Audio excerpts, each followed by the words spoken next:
আলহামদুলিল্লাহ ওয়াসসালাতু ওয়াসসালাম ওয়ালা রাসূলিল্লাহ ওয়া আলা আলিহি ওয়া সাহবিহি আজমাইন আম্মা বাদ আউযু বিল্লাহি মিনাশ শাইতানির রাজীম বিসমিল্লাহির রহমানির রহিম ওয়া ইযা জাআকাল্লাযীনা ইউমিনুনা বিআয়াতিনা ফাকুল সালামুন আলাইকুম বিসমিল্লাহির রহমানির রহিম ওয়া ইযা হুয়িতুম বিতাহিয়াতিন ফাহাইয়ু বিআহসানা মিনহা আও রুদ্দুহা ইন্নাল্লাহা কান আলা কুল্লি শাইইন হাসিবা বিসমিল্লাহির রহমানির রহিম রব্বি ইশরাহ লি সাদরি ওয়া ইয়াসসির লি আমরি ওয়াহলুল উকদাতাম মিন লিসানি ইয়াফকাহু কাওলি। শ্রদ্ধেয় চেয়ারম্যান ভাই ইলিয়াস, শ্রদ্ধেয় গুরুজনেরা, আমার প্রিয় ভাই ও বোনেরা, আমি আপনাদের স্বাগত জানাই ইসলামিক সম্ভাষণে। আসসালামু আলাইকুম ওয়া রাহমাতুল্লাহি ওয়া বারাকাতুহু। আল্লাহর দয়া, শান্তি ও রহমত আপনাদের সবার উপরে বর্ষিত হোক। আজকের আলোচনার টপিক, আজকের আমাদের বিষয়টা হচ্ছে, যদি পোশাক দিয়ে উদ্দেশ্য বোঝা যায় সেটাই পরেন। এই টপিকটা একটু অন্যরকম বলা যায়। আপনারা ভাবতে পারেন যে ইসলামে এই পোশাকের গুরুত্বটা আসলে কি। আপনারা হয়তো একটু কৌতূহলী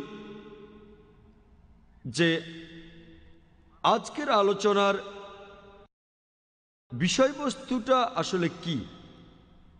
এই টপিকটা একটু অন্যরকম। আমি শুরুতেই পবিত্র কোরআন থেকে কয়েকটি আয়াতের উদ্ধৃতি দিয়েছিলাম। সূরা আনামের 54 নম্বর আয়াতে উল্লেখ করা হয়েছে, ওয়া ইযা জাআকাল্লাযীনা ইউমিনুনা বিআয়াতিনা ফাকুল সালামুন আলাইকুম। যখন তারা তোমার নিকট আসে, আমার আয়াতগুলোতে ঈমান আনে, বলো শান্তি বর্ষিত হোক। তার মানে যখনই কোনো মুমিন, যখনই কোনো মুসলিম আপনার কাছে আসবে, তাকে আপনি বলবেন আসসালামু আলাইকুম, আপনার উপর শান্তি বর্ষিত হোক। এটা আবশ্যিক। একজন মুমিনের সাথে আরেক মুমিনের দেখা হলে, এক মুসলিমের সাথে আরেক মুসলিমের দেখা হলে, সে তখন বলবে আসসালামু আলাইকুম, আপনার উপর শান্তি বর্ষিত হোক। এটা আবশ্যিক। অন্য যে আয়াতের উদ্ধৃতি দিয়েছিলাম, সূরা নিসার 86 নম্বর আয়াতে উল্লেখ করা হয়েছে যে ওয়া ইযা হুয়িতুম বিতাহিয়াতিন ফাহাইয়ু বিআহসানা মিনহা আও রুদ্দুহা ইন্নাল্লাহা কানা আলা কুল্লি শাইইন হাসিবা। যার অর্থ, তোমাদেরকে যখন অভিবাদন করা হয়, তোমরাও তখন অভিবাদন করবে তার চেয়ে উত্তমভাবে, অন্ততপক্ষে অনুরূপ। নিশ্চয়ই আল্লাহ সব বিষয়েই হিসাব গ্রহণ করে থাকেন। তার মানে যখনই কেউ আপনাকে অভিবাদন জানায়, আপনি তাকে অভিবাদন করবেন তার চেয়ে আরও বেশি বিনয়ের সাথে, অথবা অন্ততপক্ষে একই রকম বিনয়ের সাথে। এটা আবশ্যিক। যেমন ধরুন কেউ আপনাকে বলল আসসালামু আলাইকুম, তখন আপনি বলবেন ওয়ালাইকুম আসসালাম রহমতুল্লাহ। কেউ যদি বলে আসসালামু আলাইকুম রহমতুল্লাহ, তখন আপনি বলবেন ওয়ালাইকুম আসসালাম রহমতুল্লাহ বারকাতুহু। আল্লাহর দয়া, শান্তি ও রহমত আপনাদের সবার উপরে বর্ষিত হোক। অথবা কেউ যদি বলেন আসসালামু আলাইকুম, আপনি এভাবে বলতে পারেন ওয়ালাইকুম আসসালাম। এখানে শব্দগুলো একই, তবে এই শব্দগুলো বলছেন আপনি খুবই আগ্রহের সাথে, হৃদয়ের গভীর থেকে, একেবারে হৃদয়ের ভিতর থেকে। এখানে শব্দগুলো একই, তারপরও এটা অনেক বিনয়ী অভিবাদন, ওয়ালাইকুম আসসালাম। অথবা কেউ যদি বলেন আসসালামু আলাইকুম রহমতুল্লাহ বারকাতুহু, আরও বিনয় হতে না পারলে অন্ততপক্ষে আপনি বলেন ওয়ালাইকুম আসসালাম রহমতুল্লাহ বারকাতুহু। অন্ততপক্ষে একই রকম বিনয় দেখান। তবে মুসলিমদের মধ্যে অনেকে আছেন যারা কোনো কোম্পানির মালিক, তাদের অধীনে অনেক লোক কাজ করে। সেখানে যখন কর্মচারী মালিককে সালাম দেয় আসসালামু আলাইকুম, তারা মাথা নাড়ায় অথবা বলে ওয়ালাইকুম সালাম। অনেকে এই সালামের কোনো উত্তরও দেয় না। এই মুসলিমরা, তারা আসলে আল্লাহ সুবহানাহু ওয়া তাআলার আদেশ অমান্য করছে। পবিত্র কোরআনে আছে, সূরা নিসার 86 নম্বর আয়াতে উল্লেখ করা হয়েছে, তোমরা অভিবাদন জানাবে আরো উত্তম রূপে, অথবা অন্ততপক্ষে তাদের মতো করে অভিবাদন জানাবে। তাহলে অভিবাদন জানাবো একই বিনয় নিয়ে, এটা মিনিমাম। আসুন দেখি বিভিন্ন সমাজে কোন ধরনের অভিবাদন প্রচলিত আছে। এইসব অভিবাদনের মধ্যে সবচেয়ে কমন যেটা ইংরেজিতে, সেটা হচ্ছে গুড মর্নিং। আফ্রিকান ভাষায় মানুষেরা বলে হইয়ে মোরা আসা কাবানা, চীনা ভাষায় চাওসুং। বেশিরভাগ ভাষাতেই এই অভিবাদনটা খুব কমন, গুড মর্নিং। আর ধরেন আজকে বৃষ্টি পড়ছে একেবারে মুষলধারে, তখন কেউ আপনাকে অভিবাদন জানালো গুড মর্নিং। এই সকালটাকে ভালো বলা হচ্ছে কেন? একেবারে মুষলধারে বৃষ্টি হচ্ছে, শহরে পানি জমে গেছে, তারপরে লোকটা বলছে গুড মর্নিং। এখন সকালটাকে ভালো বলা হচ্ছে কেন? আর আমরা যখন স্কুলে যাই, যদি স্কুলটা কোনো ইংরেজি স্কুল হয়ে থাকে, তাহলে সব পিরিয়ডেই শুরু করার আগে আপনারা দেখবেন যে সকালে যখন টিচার ক্লাসে ঢোকেন, সব ছাত্ররাই শিক্ষকদের খুব সম্মান করে বলে গুড মর্নিং স্যার। এটা আবশ্যিক। আর হতে পারে সেই টিচার তিনি তার ঘর ছেড়ে যাওয়ার আগে হয়তো তার স্ত্রীর সাথে ঝগড়া করেছেন। ধরুন ঘটনাটা সকালের, তিনি হয়তো মনে মনে তার স্ত্রীকে অভিশাপ দিয়ে যাবেন। তিনি হয়তো ভাববেন আমার স্ত্রীর সাথে জীবনেও আর কখনো আমি কথা বলবো না। কিন্তু তারপরও কেউ যদি তাকে বলে গুড মর্নিং স্যার, তাহলে তিনিও বলবেন গুড মর্নিং। যদিও সেই সকালটা তার জন্য খুবই খারাপ সময়, তবুও তিনি বলবেন, উত্তর দেবেন গুড মর্নিং। এই সকালটাকে গুড মর্নিং বলার কারণ কি? যখন সকালে স্ত্রীর সাথে ঝগড়া হয়ে গেছে। অভিবাদনের মধ্যে শ্রেষ্ঠ হলো ইসলামিক অভিবাদন, আসসালামু আলাইকুম, আপনার উপর শান্তি বর্ষিত হোক। হতে পারে সেদিন বৃষ্টি হচ্ছে, হয়তো মুষলধারে বৃষ্টি হচ্ছে, হতে পারে স্ত্রীর সাথে ঝগড়া হয়ে গেছে বা বন্ধুর সাথে, তারপরেও এই অভিবাদন আসসালামু আলাইকুম, আপনার উপর শান্তি বর্ষিত হোক, একেবারে সঠিক অভিবাদন। আরেক ধরনের অভিবাদন প্রচলিত আছে, বিশেষ করে তরুণদের মধ্যে। যারা স্কুল আর কলেজে পড়ে, তারা যখন অভিবাদন জানায় তারা বলে হাই। আর কাউকে যদি তার বন্ধু অভিবাদন জানিয়ে বলে হাই, সেও তখন বলে হাই। তাকে যদি জিজ্ঞেস করেন এই হাই শব্দের অর্থটা কি, কেউ এটার উত্তর দিতে পারবে না। এই হাই শব্দটার অর্থ কি, এর উত্তর কেউ দিতে পারবে না। হিন্দিতে এটা স্থানীয় ভাষা। ইন্ডিয়ায় হাই বলা হয় আফসোস করে, যেমন হাই। ইংরেজিতে HIGH, হাই মানে যে জিনিসটা উপরের অবস্থানে আছে। এছাড়াও এই হাইয়ের আরেকটা অর্থ হলো যে লোক মাদকে আচ্ছন্ন হয়ে গেছে। লোকে এভাবে বলে, একটা পার্টিতে গিয়েছিলাম, তারপর হাই হয়ে গিয়েছিলাম, মাতাল মাদকাচ্ছন্ন হয়ে গিয়েছিলাম। এটা কি ভদ্র অভিবাদন? সত্যি বলতে আমি বলবো এটা কোনো অভিবাদনই নয়। ভদ্র অভিবাদন তো দূরের কথা, হাই আসলে কোনো অভিবাদনই নয়। আরেকটা কমন অভিবাদন যেটা আমাদের অনেকেই বলে, সেটা হ্যালো।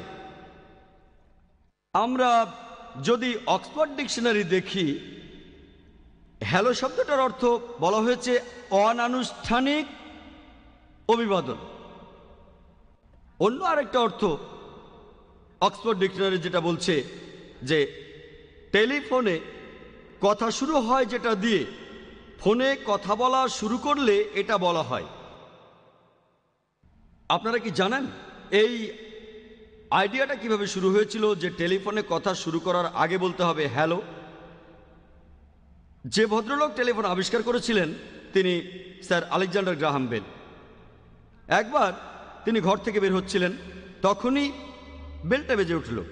তখন কথাবার্তা শুরু করার জন্য তিনি বললেন হ্যালো, যাতে করে অন্য পাশের লোক তার কথা বলতে পারে আর তিনিও তাড়াতাড়ি করে বের হতে পারবেন।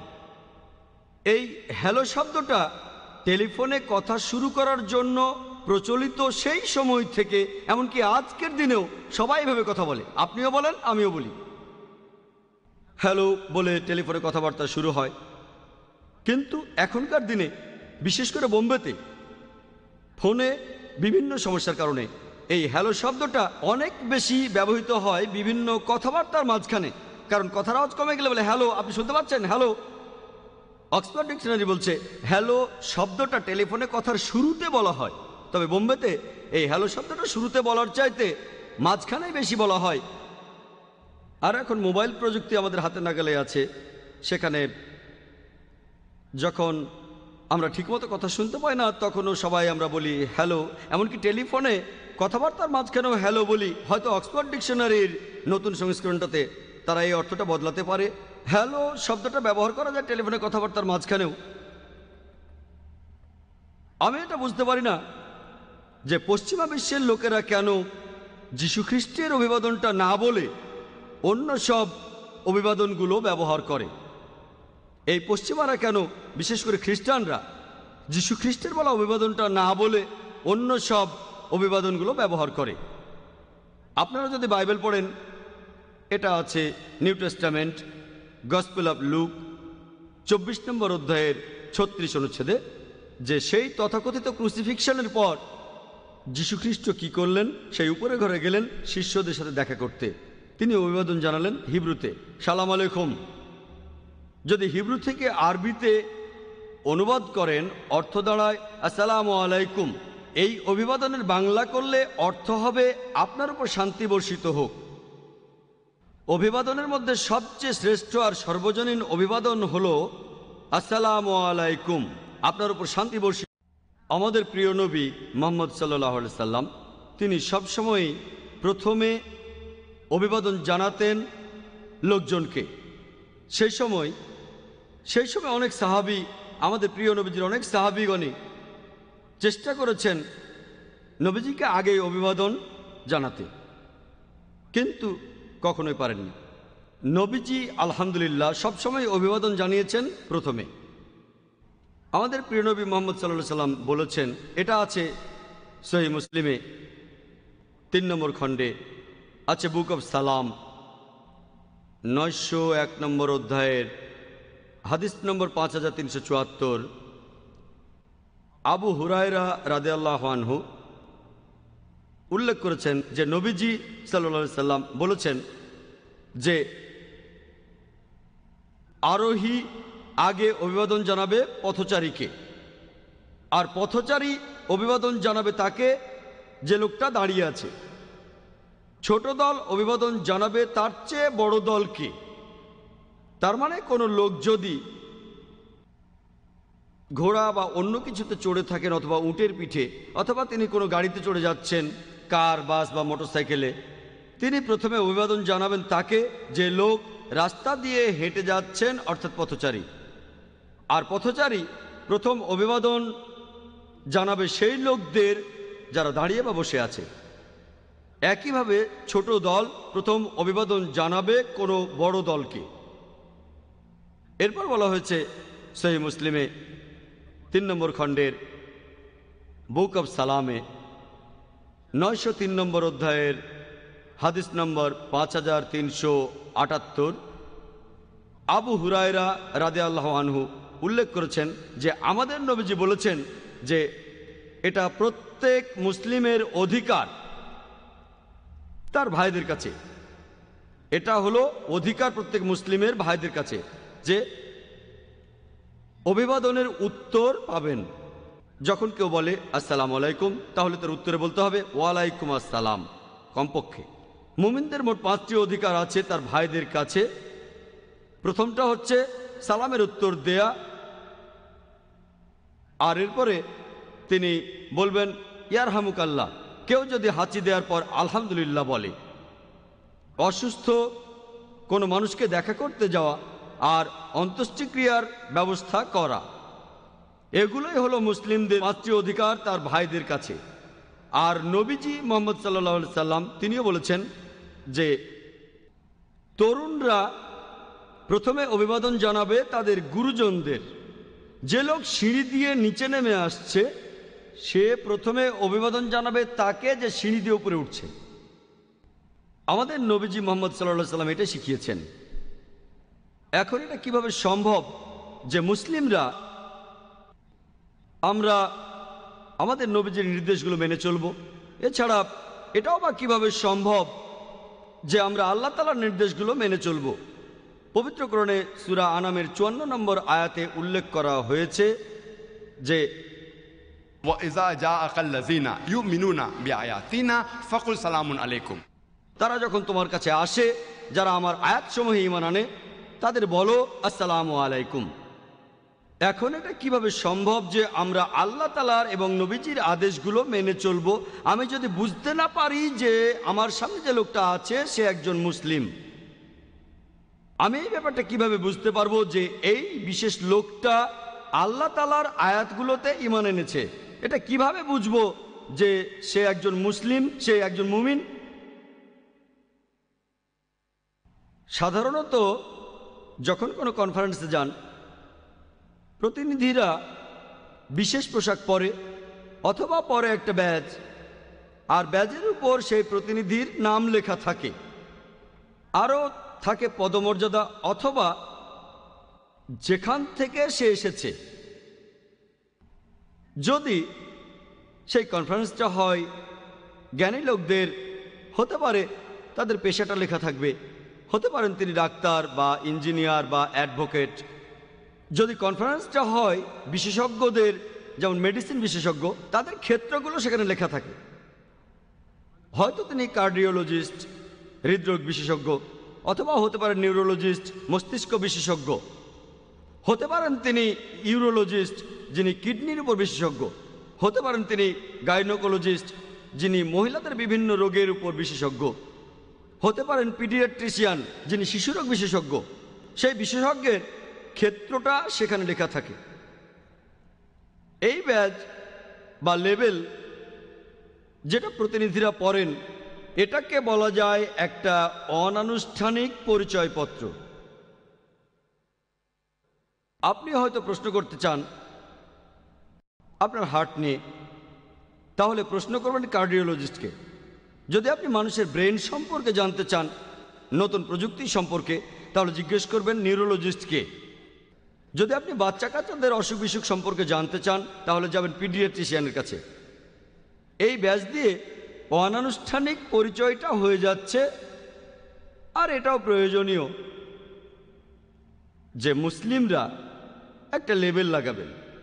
যেমন ধরেন, আমি একটা ব্যাজ পড়েছি, এটা একটা লেবেল, আর এখানে লেখা আছে আল্লাহ। যে কেউ হোক মুসলিম বা অমুসলিম, যদি এই ব্যাজটা তারা দেখেন, যদি তিনি আরবি নাও জানেন, তারপরও বুঝবেন যে আরবিতে কিছু লেখা আছে, আর সঙ্গে সঙ্গে এই ব্যাপারটাও বুঝবেন যে এই লোকটা একজন মুসলিম। এটা দিয়েই আমার পরিচয় জানিয়ে দিচ্ছি যে আমি একজন মুসলিম। এরকম অনেক ব্যাজই দেখতে পাবেন। আর আমাদের কাছে অনেক ব্যাজ আছে ইসলামিক রিসার্চ ফাউন্ডেশনে।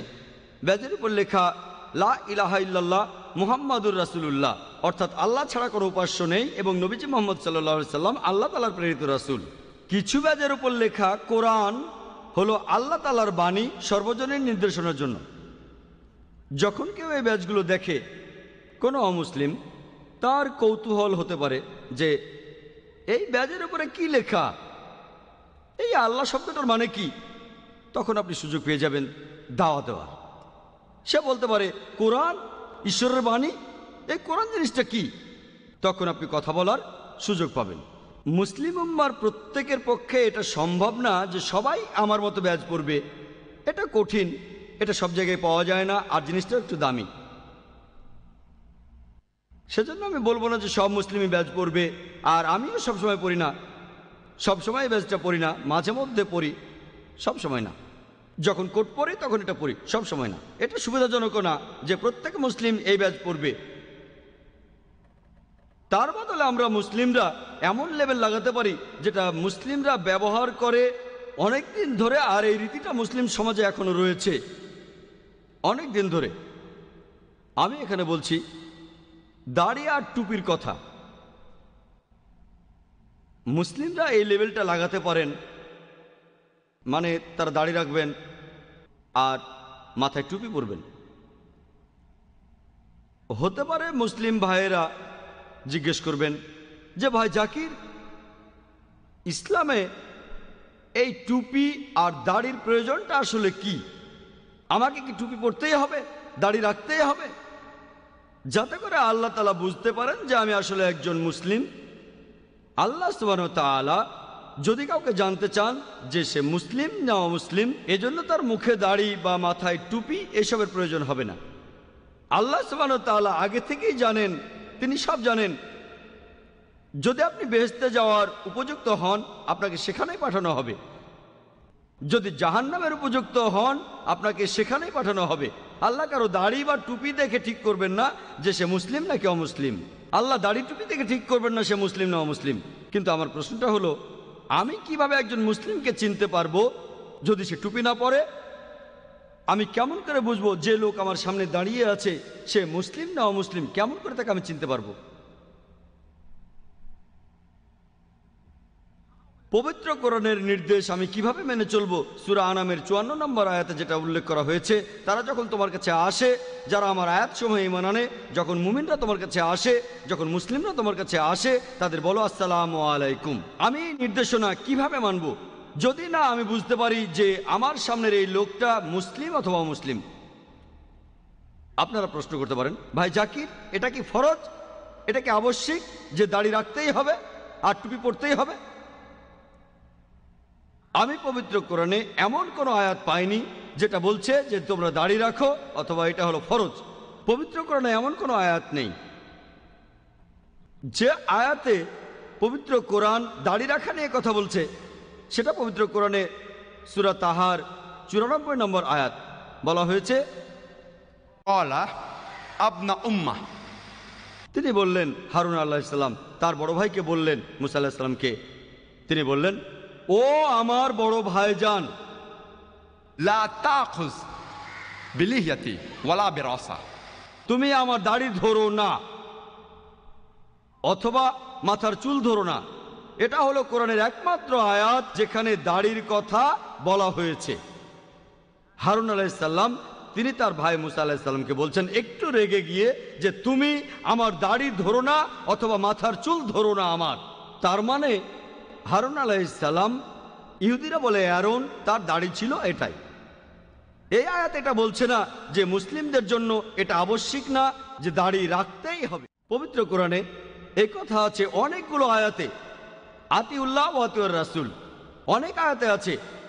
সূরা ইমরানের 32 নম্বর আয়াতে এই কথা বলা হয়েছে, সূরা ইমরানের 132 নম্বর আয়াতে এই কথা বলা হয়েছে, সূরা নিসার 59 নম্বর আয়াতে উল্লেখ করা হয়েছে, সূরা মাইদার 92 নম্বর আয়াতে উল্লেখ করা হয়েছে, সূরা আনফালের 1 নম্বর আয়াতে উল্লেখ করা হয়েছে, সূরা আনফালের 20 নম্বর আয়াতে উল্লেখ করা হয়েছে, সূরা আনফালের 46 নম্বর আয়াতে উল্লেখ করা হয়েছে, সূরা নূরের 54 নম্বর আয়াতে বলা হয়েছে, সূরা নূরের 56 নম্বর আয়াতে উল্লেখ করা হয়েছে, সূরা মুহাম্মদের 33 নম্বর আয়াতে উল্লেখ করা হয়েছে, সূরা মুজাদিলার 13 নম্বর আয়াতে উল্লেখ করা হয়েছে, অনেক জায়গায় আছে। এছাড়াও সূরা তাগাবুনের 12 নম্বর আয়াতে উল্লেখ করা হয়েছে। পবিত্র কোরআন বলছে আতিউল্লাহ ওয়া আতিউর রাসূল, তোমরা আল্লাহ ও রাসূলকে মান্য করো। এটা আবশ্যিক যে প্রত্যেক মুসলিম আল্লাহ এবং তার রাসূলকে মেনে চলবে। এটার উল্লেখ আছে সহিহ বুখারীতে 7 নম্বর খণ্ডে, বুক অব ড্রেস 64 নম্বর অধ্যায়ের 780 নম্বর হাদিসে। নাফি রাদিয়াল্লাহু আনহু উল্লেখ করেছেন যে ইবনে ওমর অর্থাৎ ওমরের ছেলে বলেছেন যে নবীজি সাল্লাল্লাহু আলাইহি সাল্লাম বলেছিলেন যে পৌত্তলিকরা যা করে তার উল্টোটা তোমরা করো, তোমরা দাড়ি রাখো আর তোমাদের গোঁফ ছোট করে ছাটো। এই নির্দেশটা দিয়েছেন আমাদের নবীজি যে দাড়ি রাখো আর তোমাদের গোঁফ ছোট করে ছাটো। এরপর আরও উল্লেখ আছে সহিহ বুখারীতে 7 নম্বর খণ্ডের বুক অব ড্রেসে 65 নম্বর অধ্যায়ের 781 নম্বর হাদিসে যে ইবনে ওমর রাদিয়াল্লাহু আনহু উল্লেখ করেছেন যে আমাদের প্রিয় নবীজি সাল্লাল্লাহু আলাইহি সাল্লাম বলেছেন যে তোমরা গোঁফ ছোট করে ছাটো আর মুখে দাড়ি রাখো। বেশিরভাগ বিশেষজ্ঞই বলেন যে দাড়ি রাখাটা হলো মুস্তাহাব। মুস্তাহাব মানে সুপারিশ করা হয়েছে। অনেক বিশেষজ্ঞ বলেন সুন্নতে মুআক্কাদা, এটা আমাদের নবীজির সুন্নত যেটা সুপারিশ করা হয়েছে। এছাড়া আরও অনেক বিশেষজ্ঞ বলেন যেহেতু পবিত্র কোরআন বলছে আতিউল্লাহ ওয়া আতিউর রাসূল, আল্লাহকে মানো তার রাসূলকে মানো, আমাদের রাসূলের যে কোনো নির্দেশকে প্রত্যেক মুসলিমের জন্য মানা ফরজ। সেজন্য অনেক বিশেষজ্ঞ বলেন যে দাড়ি রাখাটা হচ্ছে ফরজ, অনেক বিশেষজ্ঞ বলেন এটা মুস্তাহাব, সুপারিশ করা হয়েছে। কিছু বিশেষজ্ঞ বলেন, অনেকেই বলেন দাড়ি রাখাটা হচ্ছে ফরজ, কারণ এই নির্দেশটা দিয়েছেন আমাদের নবীজি সাল্লাল্লাহু আলাইহি সাল্লাম। আমাদের নবীজি যে কোনো নির্দেশ প্রত্যেক মুসলিমের জন্যই ফরজ। কিন্তু কোন মুসলিম যদি সত্যিকারের মুসলিম হন, তাহলে এই কাজটা হোক মুস্তাহাব অথবা ফরজ, তিনি মুখে দাড়ি রাখবেন। এমন অনেক মুসলিম আছেন যারা তাদের মুখে যদি দাড়ি রাখেন তাহলে খুব সুন্দর মানায়। আবার অনেক মুসলিম আছেন যাদের মুখে দাড়ি মানায় না। আমার খেয়াল আছে যখন আমি প্রথম দাড়ি রাখলাম তখন আমি মেডিকেল কলেজে পড়ছিলাম। আমার মুখে দাড়ি খুবই পাতলা ছিল, এমনকি এখনও দাড়ি পাতলাই আছে, এখনও পাতলা, তবে আগে আরও পাতলা ছিল, মুখের এখানে সেখানে কয়েকটা দাড়ি। যখন দাড়ি রাখা শুরু করলাম, এক মুসলিম ভাই আমাকে বলল, মাশাআল্লাহ, তোমার তো নুরানি চেহারা, দাড়ি যেন তোমার মুখে আলো ফেলেছে আর দাড়িটা তোমাকে মানাচ্ছে। আসলে সেই ভাই তখন আমাকে উৎসাহ দিচ্ছিলেন যাতে আমি মুখে দাড়ি রাখি, আলহামদুলিল্লাহ। তবে আমি জানতাম যদি সৌন্দর্যের কথা বলেন, দাড়িটা আমাকে মানায় না।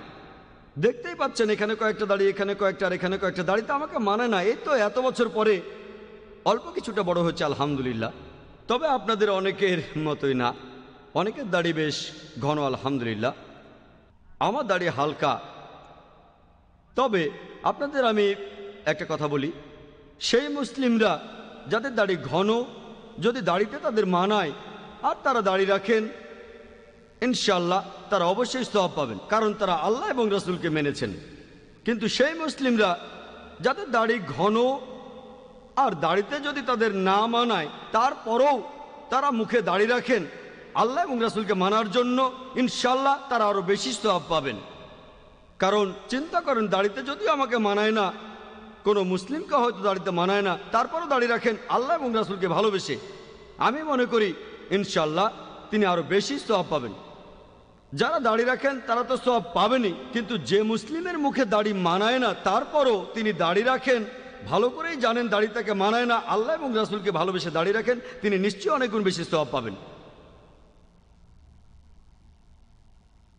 স্বাভাবিকভাবে যদি দেখেন, পৃথিবীর সব মানুষের মধ্যে যারা দাড়ি রাখেন, যদি আপনি কোনো সার্ভে করেন, আনুমানিকভাবে তাদের 75%-এরও বেশি লোক যারা মুখে দাড়ি রাখে তারা মুসলিম।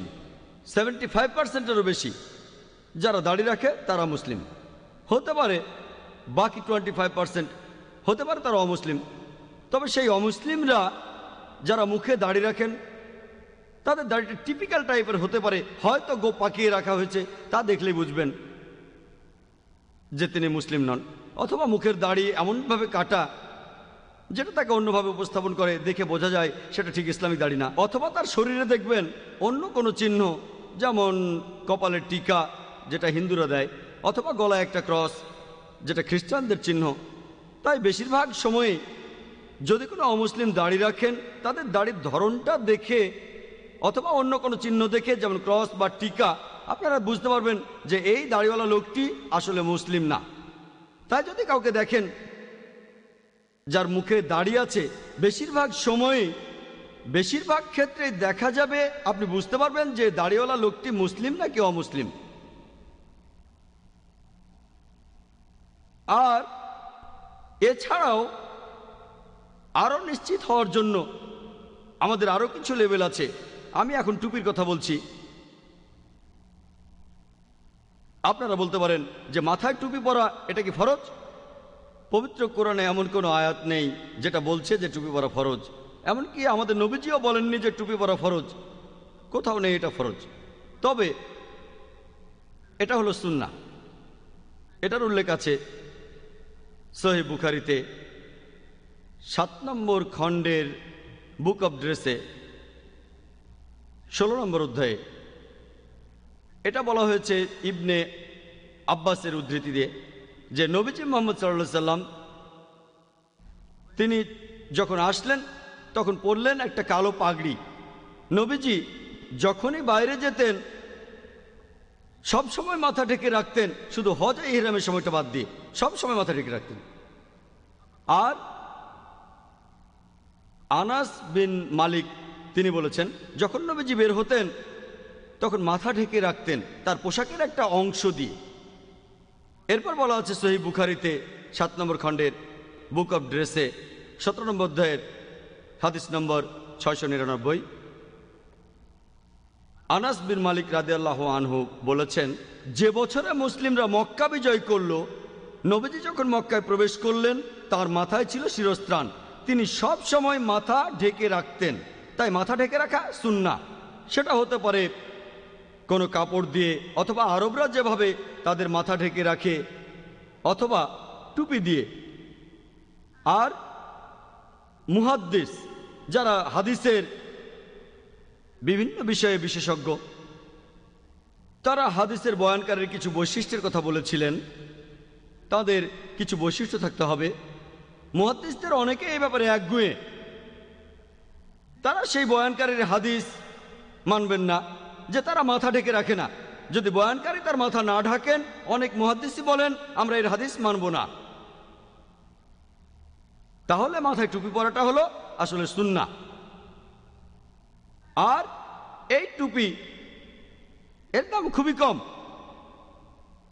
টুপির দাম খুবই কম, খুব বেশি হলে 10 টাকা হবে, বা 15 টাকা, বা 20 টাকা। আমি যে টুপিটা পরেছি এটা মেড ইন চায়না, এর দাম 25 টাকা। টুপি একটা সাধারণ জিনিস, একটা মাছিরও কোনো ক্ষতি করতে পারে না। এটা খুবই সাধারণ, কিন্তু অসাধারণ কাজ করতে পারে, অসাধারণ কাজ করে ফেলে। আমি প্রায় বিভিন্ন জায়গায় যাই, আলহামদুলিল্লাহ বিভিন্ন জায়গায় যাই পৃথিবীর বিভিন্ন দেশে।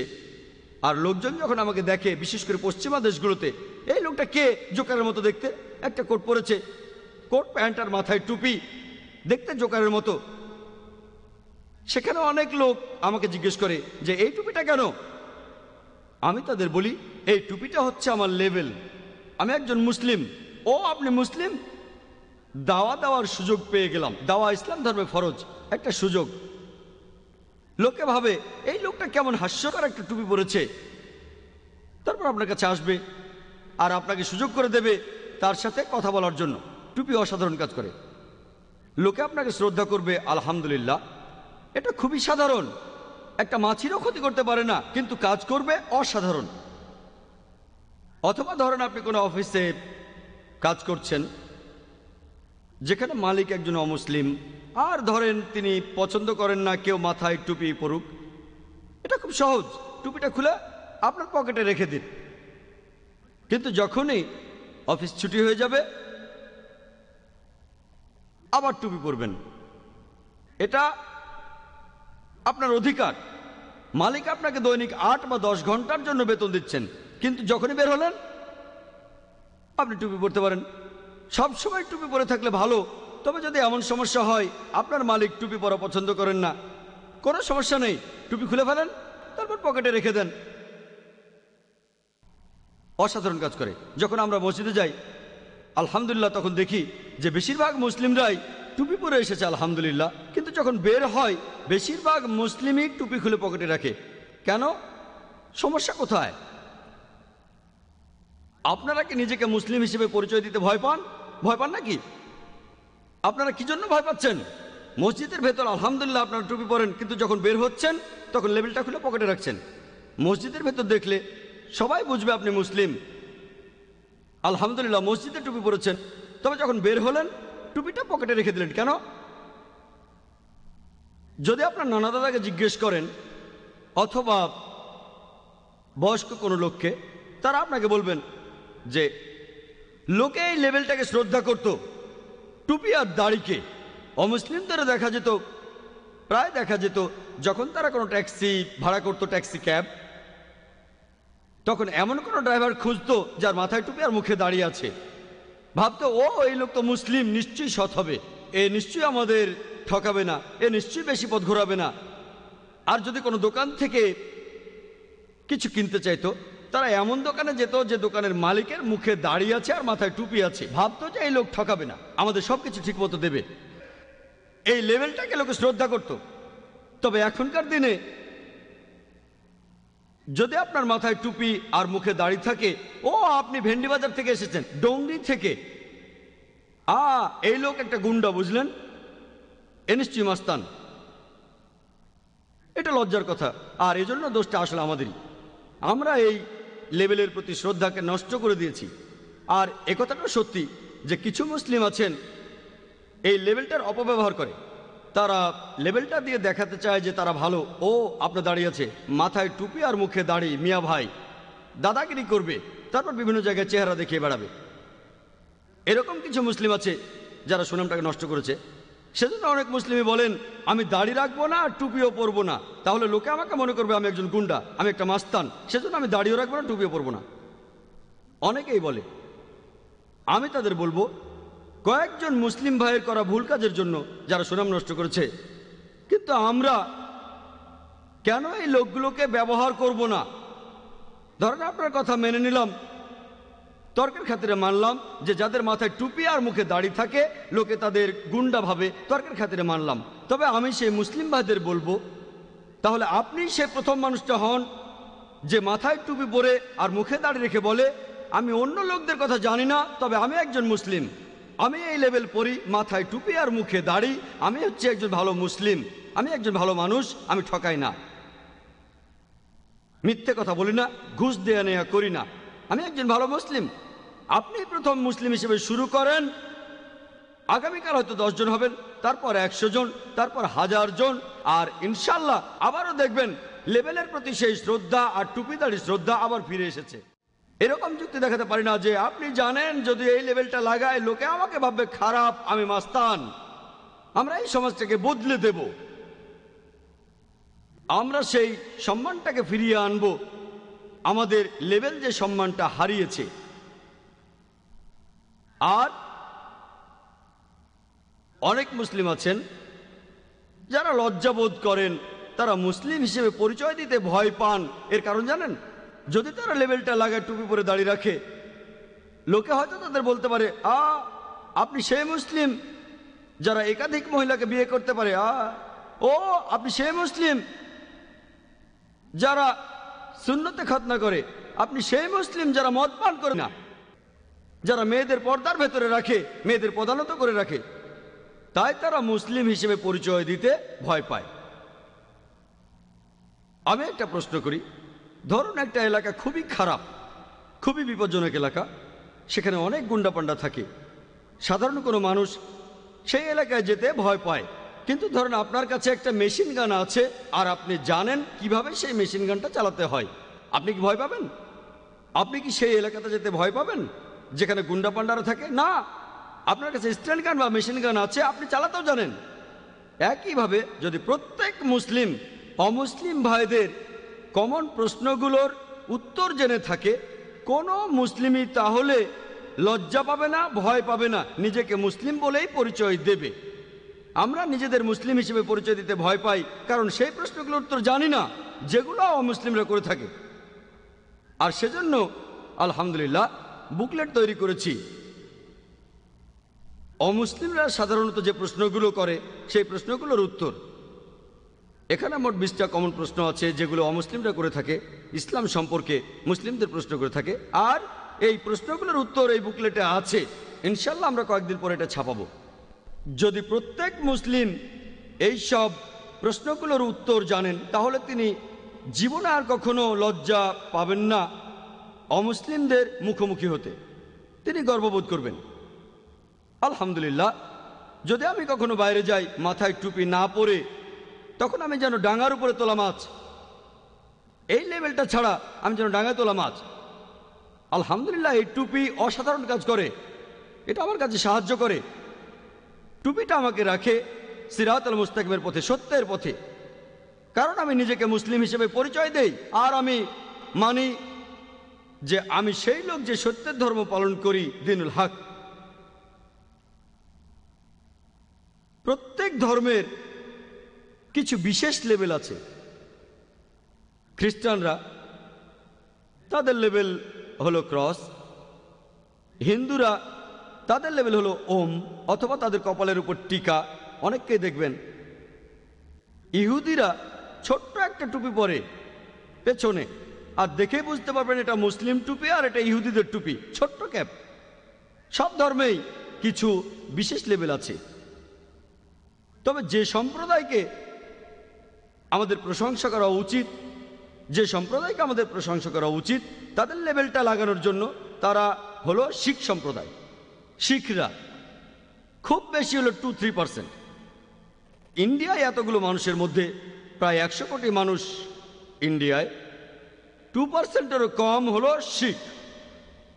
কিন্তু তারা নিজেকে শিখ পরিচয়ে গর্ববোধ করে, সব সময় তারা লেভেলটা লাগায়। দেখেছেন তারা মাথায় পাগড়ি পরে, একটা বিশেষ ধরনের পাগড়ি, বাঁধার নিয়মটাও আলাদা, তারা মুখে দাড়িও রাখে, নিজেদের শিখ পরিচয়ে তারা গর্ববোধ করে থাকে। আর যদি কোনো লোক সবাইকে দেখাতে চায় যে অমুক মানুষটা ইন্ডিয়ান, ইন্ডিয়া থেকে এসেছে, প্রায় দেখা যাবে সে কোনো শিখকে দেখাচ্ছে। যেমন ধরেন টিভি দেখেছেন কোনো ক্রিকেট ম্যাচ বা অন্য কোনো খেলা বিদেশে হচ্ছে, তারা দেখাতে চায় দর্শক হিসেবে ইন্ডিয়ান আছে সেখানে, তখন ক্যামেরা ধরে শিখদের উপর। যদিও শিখরা 2%-এরও কম, এই শিখ আসলে ইন্ডিয়ান স্যাম্পল নয়, 2%-এরও কম, সংখ্যালঘুরও সংখ্যালঘু। তারপরও যদি কেউ উদাহরণ হিসেবে কোনো ইন্ডিয়ানকে দেখাতে চায়, ক্যামেরা ধরে শিখদের উপর, কারণ তারা লেভেল নিয়ে গর্ববোধ করে। এমনকি সেই শিখ যদি জয়েন করে আর্মিতে অথবা নেভিতে অথবা এয়ারফোর্স, সে কিন্তু তার লেভেলটা ত্যাগ করে না। আর আমি অবাক হয়েছিলাম, সেবার আমি কানাডায় গিয়েছিলাম, সেখানে কাগজে পড়েছিলাম যে একজন শিখ, সে কানাডায় চলে গিয়েছিল, আর সে ছিল কানাডার নাগরিক। কানাডার সরকার আপত্তি জানিয়েছিল যে সে পাগড়ি পরতে পারবে না কানাডিয়ান আর্মিতে। শিখ এজন্য আদালতে মামলা করলো, আর সে মামলায় সে জিতল। এমনকি সেই কানাডাতেও তাকে অনুমতি দেওয়া হয়েছে যেন সে তার লেভেলটা লাগাতে পারে। চিন্তা করেন, কানাডায় সে নিজের পরিচয়টা দিতে চায়, সে একজন শিখ, সে মামলা তো জিতল। আর মুসলিমদের দেখবেন তারা চাকরি করতে যায়, আর বস যদি বলে মুখে দাড়িটা কেমন যেন লাগে, আপনাকে চাকরি দিতে পারি, দাড়িটা কেটে ফেলতে হবে। আর আমাদের অনেকেই পরের দিনই দাড়ি কামিয়ে ফেলে। এটা আমাদের জন্য লজ্জাকর, এটা খুবই লজ্জাকর। শিখরা সংখ্যালঘুদের সংখ্যালঘু, পৃথিবীর সব লোকের মধ্যে তারা খুবই কম, তারপরও নিজেদের পরিচয় দেয় শিখ হিসেবে। আমি সব মুসলিমদের বলছি না, কিছু মুসলিমদের বলছি যারা এই লেভেলটা লাগাতে ভয় পায়। এটা লজ্জাকর। আমাদের প্রিয় নবীজি মুহাম্মদ সাল্লাল্লাহু আলাইহি সাল্লাম তিনি বলেছেন, এটা আছে সহিহ মুসলিমে 2য় খণ্ডে বুক অব সালাদ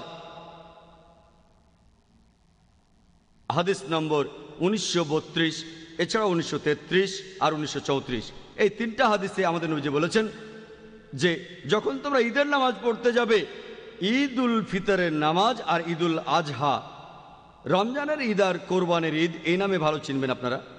যখন তোমরা ঈদের নামাজ পড়তে যাবে তখন বাচ্চা মেয়েদের তোমাদের সাথে নেবে, রজস্রাব চলতে থাকা মহিলাদেরও সঙ্গে নেবে, এছাড়াও সেই মহিলাদের সঙ্গে নেবে যারা পর্দার ভেতরে থাকে। যদিও রজস্রাব চলতে থাকা মহিলারা তারা নামাজ পড়বে না, শুধু মোনাজাত করবে, তাদেরও সঙ্গে নাও। আমাদের নবীজি বলেছেন যখন তোমরা ঈদের নামাজ পড়তে যাবে তোমাদের সাথে নাও বাচ্চা মেয়েদের, পর্দার ভেতরে থাকা মহিলাদের, এমনকি রজস্রাব চলতে থাকা মহিলাদের, যদিও তারা নামাজ পড়তে পারবে না। এর পেছনে যুক্তিটা কি যে নবী সাল্লাল্লাহু আলাইহি সাল্লাম আমাদের নির্দেশ দিলেন, হে মুসলমানেরা তোমরা সাথে নাও তোমাদের বাচ্চা মেয়েদের, পর্দার ভেতরের মহিলাদের, এছাড়া রজস্রাব চলতে থাকা মহিলাদের, যদিও তারা নামাজ পড়তে পারবে না। এখানে যুক্তিটা কি? যুক্তিটা হলো যে আমরাও এটা জানি, ঈদের নামাজের জন্য সবাই এক জায়গায় হয়, নির্দিষ্ট কোনো জায়গায়, বিশেষ করে গ্রামে যেখানে পাশাপাশি 2-3টা গ্রাম আছে, তারা তখন জড়ো হয় ঈদগাহে, যে জায়গায় সবাই একসাথে ঈদের নামাজ আদায় করে। তবে আমাদের এই বোম্বে শহরে পরিস্থিতিটা একটু আলাদা। আসলে বোম্বে শহরটা খুব বড় শহর, আমরা এই শহরের বাইরে যাই না, যেটা অনেক দূর, তাই আমরা বিভিন্ন মসজিদে ঈদের নামাজ পড়ি। তবে তারপরও চেষ্টা করি ঈদের জামাতটা যেন বড় হয়। তবে সাধারণত অন্যান্য জায়গায় যেমন গ্রামে গঞ্জে লোকজন ঈদগাহে খোলা ময়দানে নামাজ পড়ে। যেমন ধরেন 3টি ছোট ছোট গ্রাম, তাদের একটা কমন ঈদগাহ আছে। মুসলিমরা যখন সেখানে ঈদের নামাজ পড়তে যায়, তারা দেখে 30,000 মুসলিম এই 3টি ছোট ছোট গ্রামে 30,000 মুসলিমদের মনোবল তখন আরো বেড়ে যায়। তারা গর্ববোধ করে 30,000 মুসলিম সবাই নামাজ পড়তে এসেছে। তখন এসব দেখে সেখানে যারা উপস্থিত থাকে তাদের মনোবল আরো বেড়ে যায়। আর কোনো অমুসলিম যখন দেখে 30,000 মুসলিম এই 3টি ছোট্ট ছোট্ট গ্রামে, সে মুসলিমদের সাথে ঝামেলা করার আগে 10 বার ভাববে। যদি সে মুসলিমদের সাথে কোনো ঝামেলা করতে চায় তাহলে 100 বার ভাববে। আর একই সাথে সেখানে যে মুসলিমরা থাকবে তাদের মনোবল আরো বেড়ে যাবে। সেজন্য আমাদের নবীজি বলেছেন, যখন ঈদের নামাজ পড়তে যাবে তখন সেখানে নিয়ে যাও তোমাদের বাচ্চাদের, ছোট মেয়েদের, পর্দার ভেতরের মহিলাদের, এছাড়া রজস্রাব চলতে থাকা মহিলাদের, যদিও তারা নামাজ পড়তে পারবে না। যেমন ধরুন, আপনি বাসে করে কোথাও যাচ্ছেন, বাসে চড়ে কোথাও যাচ্ছেন, আর ধরুন সেই বাসে করে যাচ্ছেন একজন মুসলিম মহিলা, আর সেই বাসের ভেতর সেই মুসলিম বোনের সাথে আরও রয়েছেন 5 থেকে 10 জন পুরুষ মানুষ। তারাও বাসে আছেন, সবাই লেবেল লাগানো, মাথায় টুপি পরা আর মুখে দাড়ি। এই মুসলিমরা কেউই কাউকে চেনে না, সেই মুসলিম মেয়েটাও কারো পরিচিত না। কিন্তু যদি কোনো অমুসলিম সেই মুসলিম মহিলার সাথে কোনো ঝামেলা করে, সেই মুসলিম মহিলাকে কোনো বিপদে ফেলতে চায়, তখন সেই অমুসলিম এটা করার আগে 10 বার চিন্তা করবে, ও বাসে তো আরো 10 জন আছে, সবাই মুসলিম, মাথায় টুপি আর মুখে দাঁড়িয়ে আছে, সে কোনো ঝামেলা করার আগে 10 বার চিন্তা করবে। যদি সেই 10 জন লোক বৃদ্ধও হয়ে থাকে, হয়তো একটা আঙ্গুলও তুলতে পারে না, হয়তো কাউকে আঘাত করতে পারে না, তারপরও শুধুমাত্র তাদের দেখেই সেই লোক 10 বার ভাববে, ও 10 জন সবাই মুসলিম, যদি কোনো ঝামেলা করি এই 10 জন আমাকে ধোলাই দেবে। অসাধারণ কাজ হয়, এই লেভেল অসাধারণ কাজ করে। এতে শুধু আপনার উপকারই হবে না, এতে অন্যান্য মুসলিম ভাই বোনদেরও অনেক উপকার হবে। ধরেন একজন বয়স্ক ভদ্রলোক, একজন সাচ্চা মুসলিম, আলহামদুলিল্লাহ 5 ওয়াক্ত নামাজ পড়েন, হজ করে এসেছেন, একজন হাজি। তিনি রোজার মাসে সবগুলো রোজা রাখতেন আর যাকাতও দিতেন, খুবই ধার্মিক মুসলিম, কিন্তু তার কোনো রকম লেভেল ছিল না, মাথায় টুপি থাকতো না, মুখে দাড়িও ছিল না। একদিন সেই লোক বাজারে গেলেন কিছু ফলমূল কিনতে, ফলের দোকানে গেলেন, আর সেই ফলের দোকানে যে মুসলিম ছেলেটা বসেছিল তাকে বললেন, বেটা শোনো, তুমি আমাকে সালাম দিলে না কেন? সেই ছোট ছেলেটা বলল, আঙ্কেল ভেবেছিলাম আপনি হিন্দু। চিন্তা করেন, এই ছেলেটা সেই ধার্মিক বয়স্ক লোককে ভেবেছে একজন মুশরিক। কোন মুসলিমের জন্য সবচাইতে অপমানজনক হলো তাকে মুশরিক বলে ডাকা। কোন মুসলিমকে মুশরিক বলে ডাকা, এর চাইতে বড় অপমান আর নেই। আর পবিত্র কোরআনে সূরা নিসার 48 নম্বর আয়াতে বলা হয়েছে, এছাড়াও সূরা নিসার 116 নম্বর আয়াতে বলা হয়েছে যে আল্লাহ সুবহানাহু ওয়া তাআলা কখনোই ক্ষমা করবেন না যদি কাউকে শরীক করা হয় আল্লাহ সুবহানাহু ওয়া তাআলার সাথে। অন্য যে কোনো অপরাধ আল্লাহ ইচ্ছা করলে ক্ষমা করতে পারেন, তবে আল্লাহর পাশাপাশি কাউকে ইবাদত করলে শিরক কখনোই ক্ষমা করবেন না, কারণ শিরক করা হচ্ছে সবচেয়ে খারাপ গুনাহ। আমি একটা প্রশ্ন করি, কাকে দোষ দেব? ছেলেটা যে লোকটাকে মুশরিক ভেবেছে এজন্য কাকে দোষ দেব? পবিত্র কোরআনে সূরা মাইদার 72 নম্বর আয়াতে উল্লেখ করা হয়েছে, লাকাদ কাফারা আল্লাযিনা ক্বালু ইন্নাল্লাহা হুয়াল মাসীহ ইবনে মারইয়াম, যে তারা বলে, খ্রিস্টানরা, যে মরিয়মের পুত্র যীশু খ্রিস্ট হলো আল্লাহ সুবহানাহু ওয়া তাআলা। ঈসা মসীহ আলাইহিস সালাম মরিয়মের পুত্র, তিনি আল্লাহ সুবহানাহু ওয়া তাআলা। এরপর কোরআন বলছে, ওয়াকাল আল মাসীহ, অথচ মসীহ বলেছেন, ইয়া বনি ইসরাঈল, হে ইসরায়েলের সন্তানেরা, উবুদুল্লাহ, আল্লাহর ইবাদত করো, রাব্বি ওয়া রাব্বাকুম, তিনি আমাদের সকলের প্রতিপালক। ইন্নাহু মায়শরিক বিল্লাহ, কেউ যদি কাউকে আল্লাহর সাথে শরীক করে থাকে ফাকাদ হারামাল্লাহু আলাইহিল জান্নাহ, আল্লাহ তার জন্য জান্নাতকে নিষিদ্ধ করবেন। ওয়া মাওয়াহুন নার ওয়া মা লিযালিমিন মিন আনসার, তার আবাসস্থল হবে জাহান্নাম, আর জালিমদের জন্য পরকালে কোনো সাহায্যকারী নাই। পবিত্র কোরআন বলছে যে ইন্নাহু মায়শরিক বিল্লাহ, কেউ যদি কাউকে আল্লাহর সাথে শরীক করে থাকে ফাকাদ হারামাল্লাহু আলাইহিল জান্নাহ, আল্লাহ তার জন্য জান্নাতকে নিষিদ্ধ করে দেবেন। যদি কেউ শিরক করে সে তাহলে জাহান্নামে যাবে, যদি মুশরিক অবস্থায় মারা যায় সে জাহান্নামে যাবে। আমি একটা প্রশ্ন করি, এখানে কাকে দোষ দেবেন? যদি একজন অল্পবয়স্ক মুসলিম কোনো বয়স্ক ধার্মিক মুসলিমকে মুশরিক বলে, কাকে দোষ দেবেন? ছেলেটাকে কোনো দোষ দিতে পারবেন না, সে তো নিষ্পাপ। যদি কাউকে দোষ দিতে হয় তিনি সেই বয়স্ক ভদ্রলোক, যে কেন সেই লোকের কোনো লেভেল নেই। যদি লেভেল দিয়ে উদ্দেশ্য বোঝা যায় তাহলে সেটা আপনার থাকা উচিত। আর মুসলিম মহিলাদের জন্য লেভেলটা কি হবে? কি হবে লেভেলটা? তাদেরও একটা লেভেল আছে। পবিত্র কোরআন বলছে, সূরা নূরের 31 নম্বর আয়াতে উল্লেখ করা হয়েছে যে মুমিন নারীদেরকে বলো তারা যেন দৃষ্টি সংযত করে, লজ্জাস্থানের হেফাজত করে, আর যা তারা সাধারণত প্রকাশ করে থাকে সেটা ছাড়া যেন তাদের সৌন্দর্য প্রকাশ না করে, মাথার কাপড় দিয়ে যেন বক্ষদেশ আবৃত করে, এবং তাদের সৌন্দর্য প্রকাশ করে শুধু তাদের স্বামী, তাদের বাবা, তাদের পুত্র, এরকম কিছু পুরুষের তালিকা আছে যারা তাদের নিকটাত্মীয় আর যাদেরকে বিয়ে করতে পারবে না। এই হিজাব পালনের নিয়মগুলো পবিত্র কোরআন এবং সহিহ হাদিসে আছে। হিজাবের নিয়ম প্রধানত 6টা। প্রথমটা হলো পুরুষ আর নারীর হিজাবের বিস্তৃতি বা সীমা। পুরুষের জন্য নাভি থেকে হাঁটু পর্যন্ত, নারীদের জন্য পুরো শরীরটাই ঢেকে রাখতে হবে, শুধুমাত্র মুখ আর হাতের কবজি বাদে। কিছু বিশেষজ্ঞ বলেন গোড়ালির নিচে পায়ের পাতাও খোলা রাখতে পারে, আবার কেউ কেউ বলেন যে মুখ আর হাতের কবজিও ঢেকে রাখতে হবে। এটা হলো সীমা। এছাড়া বাকি 5টা নিয়ম সেটা পুরুষ এবং নারীর জন্য একই।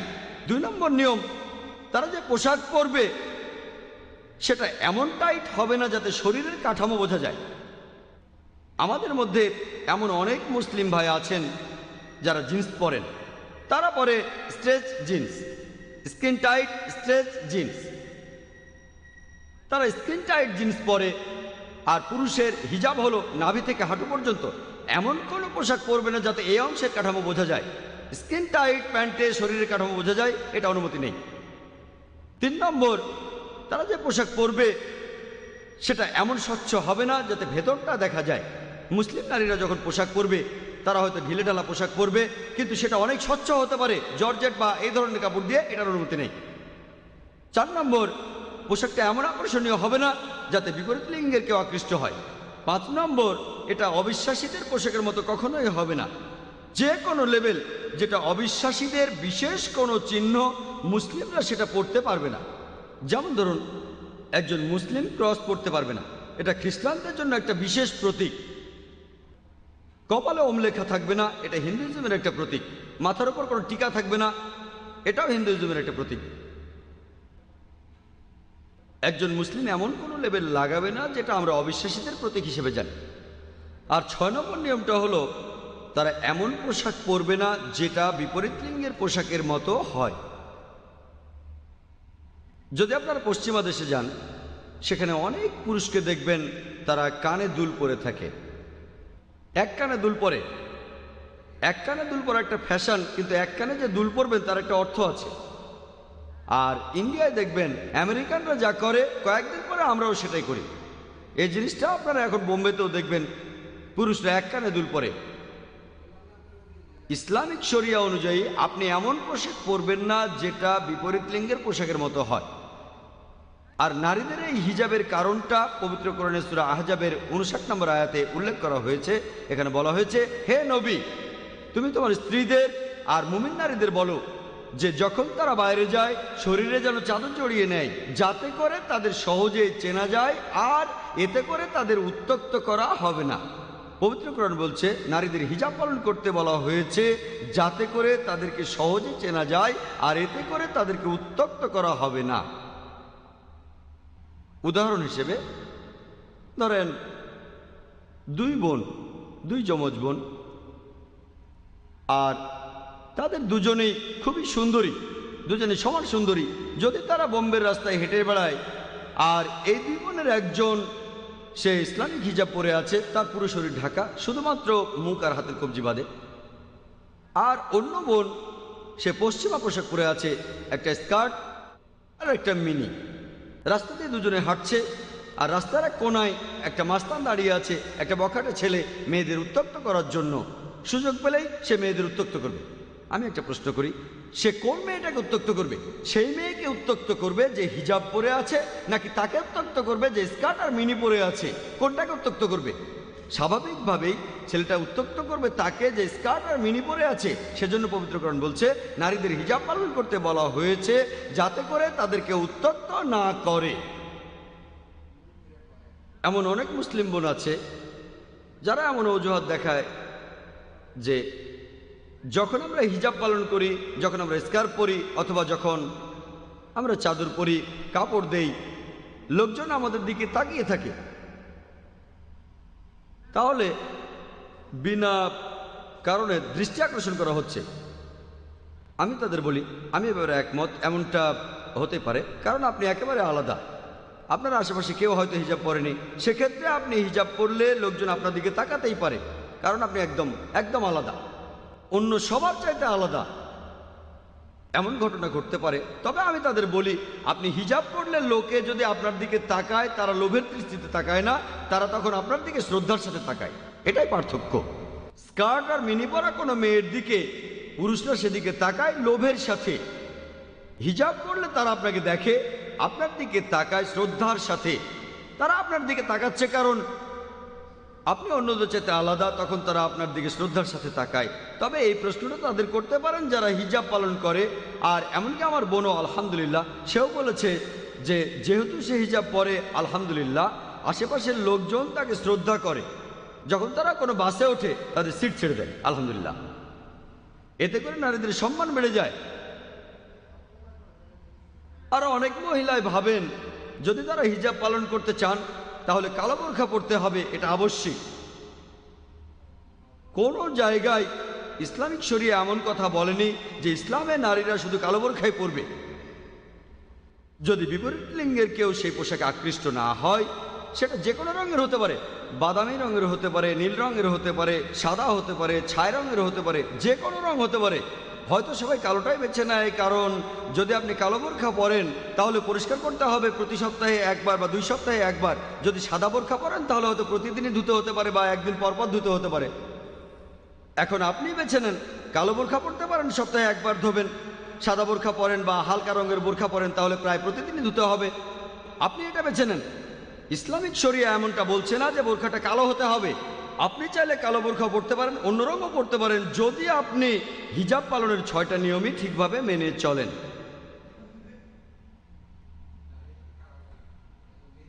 এমন অনেক মুসলিম আছে, বিশেষ করে ইন্ডিয়ায়, যাদের নামের পদবিটা একটু অন্যরকম। আর এমন অনেক পদবি আছে যে পদবিগুলো অমুসলিমদের নামেও আছে, বিশেষ করে সেই সব মুসলিম যারা কোরআন অঞ্চলে থাকে। কোরআনি, এমনকি আমিও কোরআনি, কোরআনিদের ক্ষেত্রে এটা দেখা যায়। আর যদি আপনি সেখানে কোনো মুসলিমের পদবিটা লক্ষ্য করেন, কোরআন অঞ্চলের মুসলিমদের দেখেন, তাদের পদবিগুলো অমুসলিমদের মতো, হিন্দুদের মতো। হয়তো দেখবেন একজন ঠাকুর, মুসলিম ঠাকুর আর হিন্দু ঠাকুর। আরও দেখবেন প্যাটেল, মুসলিম প্যাটেল আর হিন্দু প্যাটেল। আরও দেখবেন নায়েক, যেমন আমারও পদবী নায়েক। দেখবেন মুসলিম নায়েক আবার হিন্দু নায়েক। দেখবেন পাভাস্কার, মুসলিম পাভাস্কার আবার হিন্দু পাভাস্কার। এছাড়াও গুজরাট অঞ্চলের মুসলিমদের দেখবেন তাদের পদবী হয়তো শাহ। দেখবেন মুসলিম শাহ আবার হিন্দু শাহ। এছাড়াও দেখবেন দেশাই, মুসলিম দেশাই তারপরে হিন্দু দেশাই। আমরা এই পদবিগুলো দেখে বুঝতে পারবো না যে সেই লোক কি মুসলিম নাকি অমুসলিম। যদি আপনারা আমাদের নবীজির জীবনে দেখেন, নবীজি কখনোই পরিবারের পদবি বদলাতে বলেননি। তিনি কখনোই পরিবারের পদবি বদলাতে বলেননি। কারণটা জানেন? পরিবারের পদবি আপনার শেকড়টা দেখায়, আর এই বংশ পরিচয়টা খুবই গুরুত্বপূর্ণ ইসলামে। সেজন্য নবীজি এ কথা কখনোই বলেননি যে মুসলিমরা পরিবারের পদবি বদলাবে, নামটা তার যাই হোক। কারণ আপনি যদি জানেন নায়েক কোরআন অঞ্চল থেকে এসেছেন, তার শেকড়টা জানতে পারবেন। ঠাকুর, এই মুসলিম কোরআন অঞ্চল থেকে এসেছেন। শাহ, আপনি গুজরাট থেকে এসেছেন, আপনি জানতে পারবেন সেই লোক কোন অঞ্চল থেকে এসেছেন। তবে প্রায় দেখা যায় এই পদবিগুলো বাদে, যেগুলো অমুসলিমদের পদবীর মতো, এছাড়াও অনেকের নাম দেখবেন তাদের নামগুলো অমুসলিমদের মতো। মুসলিম মহিলারা হয়তো দেখবেন যে কারো নাম কিশোর, দেখবেন মুসলিম কিশোর, আবার অমুসলিমও কিশোর। এছাড়াও দেখবেন নামটা হয়তো শিলা। অনেক মুসলিম মহিলা যাদের নাম আছে শিলা, হিন্দুদের নামও হয় শিলা। দেখবেন দানিশ, মুসলিম দানিশ, আবার পার্সি দানিশ। এ ধরনের অনেক নাম বিভিন্ন ধর্মে আছে। আর এইসব মুসলিমরা যাদের নামের পদবী অমুসলিমের মতো, যেমন ঠাকুর, প্যাটেল বা নায়েক, তারা পরিস্থিতির সুবিধা নিতে চান আর তারা নিজেদের আলাদাভাবে তুলে ধরেন। যদি তারা কোনো মুসলিমের সাথে দেখা করে, মুসলিমদের কিছু নাম সহজে বোঝা যায়, সহজে বুঝতে পারবেন যে সে মুসলিম। যেমন আবদুল্লাহ, সুলতান, মোহাম্মদ, জাকির। এ ব্যাপারে সন্দেহ নেই যে আবদুল্লাহ, জাকির, মোহাম্মদ, সুলতান এই নামগুলো মুসলিম, কোনো সন্দেহ নেই। তাহলে নামটা যদি এমন হয় সহজে বোঝা যায় একেবারে স্পষ্টভাবে, তখন সন্দেহ থাকবে না যে সে একজন মুসলিম। তবে কিছু মুসলিম সুবিধা নিতে চায়, যদি তাদের নামের পদবিটা হয় অমুসলিমদের মতো, কোনো মুসলিমের সাথে দেখা হলে তারা তখন পুরো নাম বলে। যেমন মোহাম্মদ নায়েক পুরো নাম, এটা আসলে আমার ভাইয়ের নাম। আর যদি অমুসলিমের সাথে দেখা হয় তারা বলে এম নায়েক। এটা হতে পারে মনোয়ার নায়েক, হতে পারে মনোজ নায়েক। আমার ভাই এমনটা করেন না। আমি একটা উদাহরণ দিচ্ছি যাতে কেউ আঘাত না পান, কেউ যেন মনে না করেন আমি তাকে আঘাত করছি। আর এমনটা কমন, তারা লেখে এম নায়েক, শুধু এম নায়েক, অথবা M A Naik, MD Naik, ইত্যাদি ইত্যাদি। বুঝতেই পারবেন না সে মুসলিম নাকি অমুসলিম। আর মুসলিমদের সাথে দেখা হলে তারা তখন পুরো নাম বলে। তাহলে এভাবে নাম বলা ইচ্ছাকৃতভাবে সুযোগ নেওয়ার চেষ্টা, যে মুসলিমের সাথে কথা বললে হয়তো ভালো কাস্টমার খুঁজছি, তার সামনে বলবো আমি মুসলিম। অমুসলিমের সাথে কথা বললে আমি তাকে প্রতারিত করতে চাই। এটা আসলে এক ধরনের প্রতারণা, আর ইসলাম সবসময় এগুলোর বিরুদ্ধে।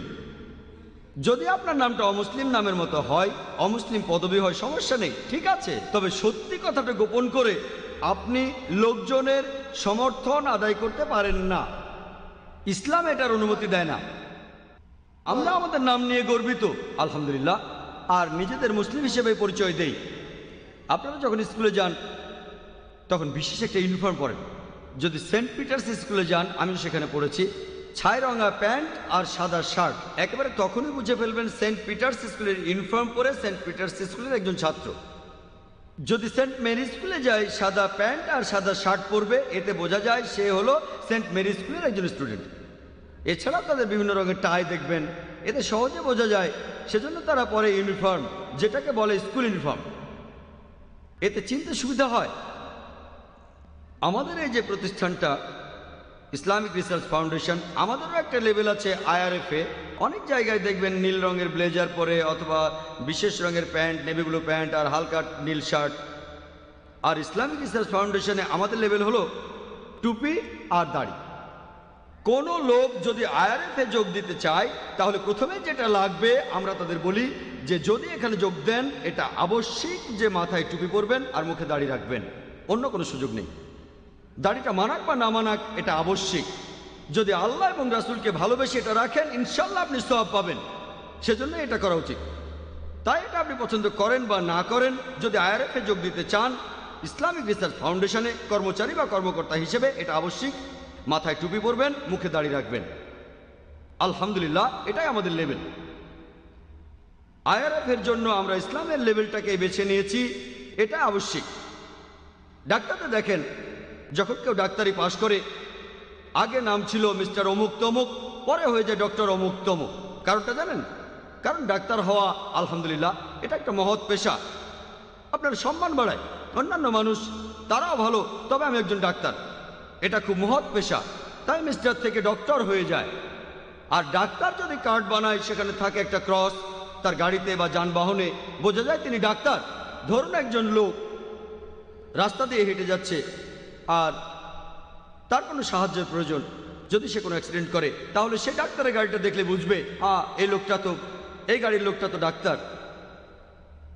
যদি লেভেল দিয়ে উদ্দেশ্য বোঝা যায়, সেটাই পড়েন। একইভাবে মুসলিমরা, আলহামদুলিল্লাহ, যদি লেভেল দিয়ে উদ্দেশ্য বোঝা যায়, তাহলে সেটাই করা উচিত। মুসলিম হিসেবে পরিচয় দিয়ে আপনার গর্ববোধ করা উচিত, যাতে করে কোনো লোকের যদি কোনো আধ্যাত্মিক সাহায্যের প্রয়োজন হয়, এমন কোনো সাহায্য ইমানের সাথে প্রাসঙ্গিক, বিশ্বাসের সাথে প্রাসঙ্গিক, সে তাহলে এমন লোকের কাছে যাবে যার মাথায় টুপি আছে আর মুখে দাঁড়িয়ে আছে। খুবই সহজে বোঝা যাবে। আর এই লেভেল ব্যবহার করার অনেক উপকার আছে, অনেক উপকার। এখানে তো সওয়াব পাবেনই, কারণ আল্লাহ এবং রাসূলকে মানছেন, এজন্য আপনি সওয়াব পাবেন। এছাড়াও অনেক উপকার আছে। যেমন ধরুন, এমন এলাকায় গেলেন যেটা আপনার কাছে নতুন, আর দেখা গেল নামাজের সময় হয়ে গেছে, আপনি কোনো মসজিদে যেতে চান, সে কথাটা আপনি কাকে জিজ্ঞেস করবেন? তখন দেখবেন কার মাথায় টুপি মুখে দাঁড়িয়েছে, ও ইনি একজন মুসলিম, তিনি আমাকে ঠিকভাবে বলতে পারবেন। যদি মসজিদটা ছোট হয় তাহলে হয়তো তিনি বলবেন সেটা এই গলিতে, যদি বড় হয়ে থাকে তাহলে বলবেন ওই দিকে। যদি কেউ অনেক জায়গায় ঘুরে বেড়ায়, যেমন আমি অনেক জায়গায় ঘুরি, যখন পশ্চিমা কোনো দেশে যাই, মুসলিমদের জন্য একটা বড় সমস্যা হলো হালাল খাবার। হালাল খাবার কোথায় পাবো? এখন এই কথাটা কার কাছে জিজ্ঞেস করব যে হালাল খাবার কোথায় পাওয়া যাবে? যদি অমুসলিম কাউকে বলি হালাল খাবার কোথায় পাবো, সে হয়তো বুঝতে পারবে না হালাল খাবার কি। এটা একটা সমস্যা। তখন যদি কাউকে দেখেন, একজন লোককে আপনি দেখতে পেলেন মাথায় টুপি আর মুখে দাঁড়িয়ে, ব্রাদার, ভাই সাহেব, সালাম আলাইকুম, ওয়ালাইকুম সালাম, তারপর তাকে জিজ্ঞেস করেন হালাল খাবার কোথায় পাবো। এটা তো কঠিন, অনেক দূরে পাবেন, তার চেয়ে বরং আমার সঙ্গে চলেন, আপনাকে খাওয়াবো। আলহামদুলিল্লাহ, খাবারের জন্য দামও লাগবে না। তার মানে এই না যে লেভেলটা পড়লে আপনার খাওয়ার খরচটা বেঁচে যাবে, তবে অনেক উপকার পাবেন, অনেক উপকার। আমার ক্ষেত্রে এমনটা অনেকবার হয়েছে। এমন জায়গায় গেলাম যেখানে হালাল খাবার নেই, তখন প্রশ্ন করলাম আর সেই লোক বলল আমার বাসায় চলুন আপনি। অথবা বললো সামনে একটা রেস্তোরাঁ, আপনি প্রথমে বাঁয়ে যান, তারপর ডানে, তারপরের লেনে আবারও বাঁয়ে যান, আর সেখানে একটা রেস্তোরাঁ আপনি দেখতে পাবেন। আলহামদুলিল্লাহ, এতে অনেক উপকার। আর এতে করে দাওয়ার একটা সুযোগ পেতে পারেন। যদি আপনি লেভেলটা পড়েন তাহলে মুসলিমদের আবশ্যিক দায়িত্বটা পালন করতে পারবেন, অর্থাৎ ইসলামের বাণী ছড়িয়ে দেওয়ার সুযোগ পাবেন। অনেক উপকার হয়। এরকম আরও অনেক লেভেল আছে। যেমন যদি কোনো মুসলিমের বাসায় যান, যদি সেই মুসলিম নিজেকে মুসলিম হিসেবে পরিচয় দেয়, তাহলে হয়তো দেখবেন বিশেষ কোনো পোস্টার অথবা বিশেষ কোনো আয়াত আরবিতে কোনো কিছু লেখা, যেমন ধরেন হাজা মিন ফজলে রাব্বি, সমস্ত কিছু সৃষ্টিকর্তার মহানুভবতা। অথবা হয়তো দেখবেন রাব্বি জিদনি ইলমান, হে প্রতিপালক আমার জ্ঞান বাড়িয়ে দাও। খুব সহজে বুঝতে পারবেন এই ভাষার মালিক একজন মুসলিম। অথবা হয়তো দেখবেন আল্লাহু আকবার, সহজ। এখন প্রযুক্তি দিন দিন উন্নত হচ্ছে, নতুন নতুন লেভেল আসছে। এইসব প্রযুক্তির সাহায্যে হয়তো আপনার ঘড়িতেই দেখবেন আজান দিচ্ছে, আজান ক্লক। কোথাও বেল বাজলেই শুনবেন আসসালামু আলাইকুম। এরকম নতুন নতুন লেভেল আবিষ্কার হচ্ছে। আলহামদুলিল্লাহ, আপনাদেরও কাজে লাগবে। আর যদি আপনারা কোনো অফিসে যান, হয়তো সেই অফিসে কোনো লেখা দেখলেন অথবা কোনো পোস্টার, যাতে বোঝা যায় এই অফিসের মালিক একজন মুসলিম। যদি আপনারা IRF এর অডিটোরিয়ামের ভেতরে ঢোকেন, সবপ্রথমে যে আয়াতটা লেখা দেখবেন, ইন্নাদ-দীনা ইনদাল্লাহিল ইসলাম, একমাত্র ধর্ম, একমাত্র দিন যেটা আল্লাহর কাছে গ্রহণযোগ্য সেটা ইসলাম। ডাইরেক্টলি, সমস্যা নেই, বুঝবেন এই জায়গাটার মালিক হচ্ছেন একজন মুসলিম। যদি কোনো যানবাহনে চড়েন, কোনো গাড়িতে, সেখানে কোনো স্টিকার লাগা দেখতে পারেন, যেমন বিসমিল্লাহির রহমানির রহিম, দয়াময় পরম দয়ালু আল্লাহর নামে। এখনকার দিনে আমি মাঝে মধ্যেই পৃথিবীর বিভিন্ন দেশে যাই, আমার বন্ধুদের জন্য বিভিন্ন গিফট নিয়ে আসি, যেমন বিভিন্ন ইসলামিক জিনিস। এরকম একবার জেদ্দায় গিয়েছিলাম, সেখানে দেখলাম একটা নতুন যন্ত্র। সে যন্ত্রটা লাগানো হয় গাড়িতে। যখনই আপনি গাড়িতে স্টার্ট করবেন, যখন গাড়িটা চালু করবেন, যন্ত্রটা বলবে আলহামদুলিল্লাহ, বিসমিল্লাহির রহমানির রহিম, সুবহানাল্লাযী সাখখারা লানা হাযা ওয়া মা কুন্না লাহু মুকরিনিন। দোয়া পড়া শুরু করবে। যাত্রা শুরুর আগে আমাদের নবীজি বলতে বলেছেন, সমস্ত প্রশংসা আল্লাহর, আল্লাহর নির্দেশনা চাই যাতে তিনি আমার বাহনকে নিয়ন্ত্রণ করেন ইত্যাদি। আপনার পাশে যে লোক বসে আছে সে দোয়াটা না জানলে তখন মুখস্থ হয়ে যাবে আলহামদুলিল্লাহ। অনেক উপকার পাবেন, এরকম অনেক লেভেলে দেখতে পাবেন। আমি যখন প্রথমবার মিল্লাতনগরে এসেছিলাম সে রায়টের পরে, এটা ছিল 1993 সালের দিকে, প্রায় 5 বছর আগে। প্রথমবার যখন মিল্লাতনগরে আসি, সেখানে আসার পর আমি পড়লাম বিভিন্ন বিল্ডিংয়ের নাম, আল মক্কা, আল মদিনা, মুজদালিফা, আরাফাত, মিনা। বিশ্বাস করেন মন ভরে গিয়েছিল। আলহামদুলিল্লাহ, খুবই ভালো লেগেছিল। সেখানে পুরো কলোনি, আমি জানি যে এটা মুসলিমদের একটা বড় কলোনি। আর যখন ভেতরে ঢুকলাম, মক্কা, মদিনা, মুজদালিফা, মিনা, আলহামদুলিল্লাহ, আমার তখন খুব ভালো লেগেছিল। প্রত্যেকটা বিল্ডিং যখন নামটা পড়বেন, যে কেউ বুঝবে এগুলো মুসলিম বিল্ডিং। আর মিল্লাতনগরে যেসব লোকজন থাকে, তারা যখন বাইরে যায় আর বলে, কেউ জিজ্ঞাসা করে যে আপনি কোথায় থাকেন, তখন তারা বলে আমি মিল্লাতনগরে থাকি। প্রশ্ন করে, তখন বোঝা যায় সে একজন মুসলিম। আপনি যেখানে থাকেন সেটা দিয়েও বোঝা যায় যে আপনার ধর্ম কি, আলহামদুলিল্লাহ। তবে দুর্ভাগ্যের কথা, আমি যখন পরের বার আসলাম তখন দেখলাম যে বিল্ডিংয়ে লেভেলটা আছে, তবে যারা সেই বিল্ডিংয়ে থাকে তাদের কোনো লেভেল নেই। যখন তারা বাইরে যায়, লোকে তাদের দেখে হয়তো বুঝতে পারে না সে একজন মুসলিম না অমুসলিম। আমি মিল্লাতনগরের সব লোকের কথা বলছি না, আমি অনেককেই দেখেছি আলহামদুলিল্লাহ যাদের লেভেলটা আছে। তাহলে ইনশাল্লাহ পরের বার যখন মিল্লাতনগরে যাব, ইনশাল্লাহ এটা দেখে খুশি হব বিল্ডিংয়ের নামগুলো ইসলামিক হওয়ার পাশাপাশি এই লেভেলটা সেখানকার প্রত্যেক মানুষের মধ্যেই আছে। ইনশাল্লাহ আশা করি এরকমটাই দেখব। এর পরের বার মিল্লাতনগরে আসব, আপনাদের সবাই ইনশাল্লাহ তারা যে বিল্ডিংগুলোতে থাকে তার লেভেলের পাশাপাশি তারা নিজেরাই এইসব লেভেল ব্যবহার করবে। যখন তারা বাইরে যাবে, লোকজনও বুঝবে যে এই লোক মুসলিম, অথবা সে একজন মুসলিমা, একজন মুসলিম নারী। একজন মুসলিম কখনোই নিজেকে মুসলিম হিসেবে পরিচয় দিতে ভয় পাবে না। শুধুমাত্র যে কারণে মুসলিমরা নিজেদের মুসলিম বলে পরিচয় দিতে চায় না, সেটা হলো যখন সে মানতে পারে না যে ইসলামই হলো সর্বশ্রেষ্ঠ জীবন দর্শন। সে শুধু নামেই মুসলিম হতে পারে, কোনো মুসলিম পরিবারে জন্ম হয়েছে, একটা নাম আছে মুসলিম, তা না হলে কোনো মুসলিমই তার লেবেলটা লাগাতে ভয় পাবে না। সে তখনই ভয় পাবে যখন সে উত্তরগুলো জানে না। কারণ যদি লেবেলটা পড়েন আপনি, তাহলে বলছেন যে আমি হলাম সেই লোক যে ইসলাম ধর্ম মানে, সত্যিকারের ধর্মটা মানে, একজন সত্যিকারের মুসলিম। আর যখনই সত্যের সাথে মিথ্যের প্রতিযোগিতা হয়, সত্য সব সময় টিকবে, সত্য সব সময় জিতবে। অনেক লোক ভয় পায় যদি মানুষ জানে যে আমি একজন মুসলিম, তাহলে আমার কাছে কাস্টমাররা আসবে না, অমুসলিম কাস্টমাররা আমার কাছে আসবে না, সে ভয় পায়। কিন্তু ইসলাম সম্পর্কে যদি সে জানে, যদি নিজেকে মুসলিম হিসেবে পরিচয় দেয়, সে সত্যের ধর্ম মানে, তাহলে ইনশাল্লাহ সে তার ব্যবসাতেও সফল হতে পারবে। কারণ কোরআন পরিষ্কারভাবে বলছে, আর এই উদ্ধৃতিটা দিয়েই আমি লেকচার শেষ করতে চাই। সূরা ইসরার 81 নম্বর আয়াতে উল্লেখ করা হয়েছে, ওয়াকুল জাল হক ওয়া যাকাল বাতিল ইন্নাল বাতিল কানা যাহুকা। যখন সত্য এসে মিথ্যের সামনে দাঁড়ায়, মিথ্যে বিলুপ্ত হয়ে যায়, কারণ মিথ্যে প্রকৃতিগত কারণেই বিলুপ্ত হয়ে যায়। ওয়া আখির দাওয়ানা আলহামদুলিল্লাহি রাব্বিল আলামিন।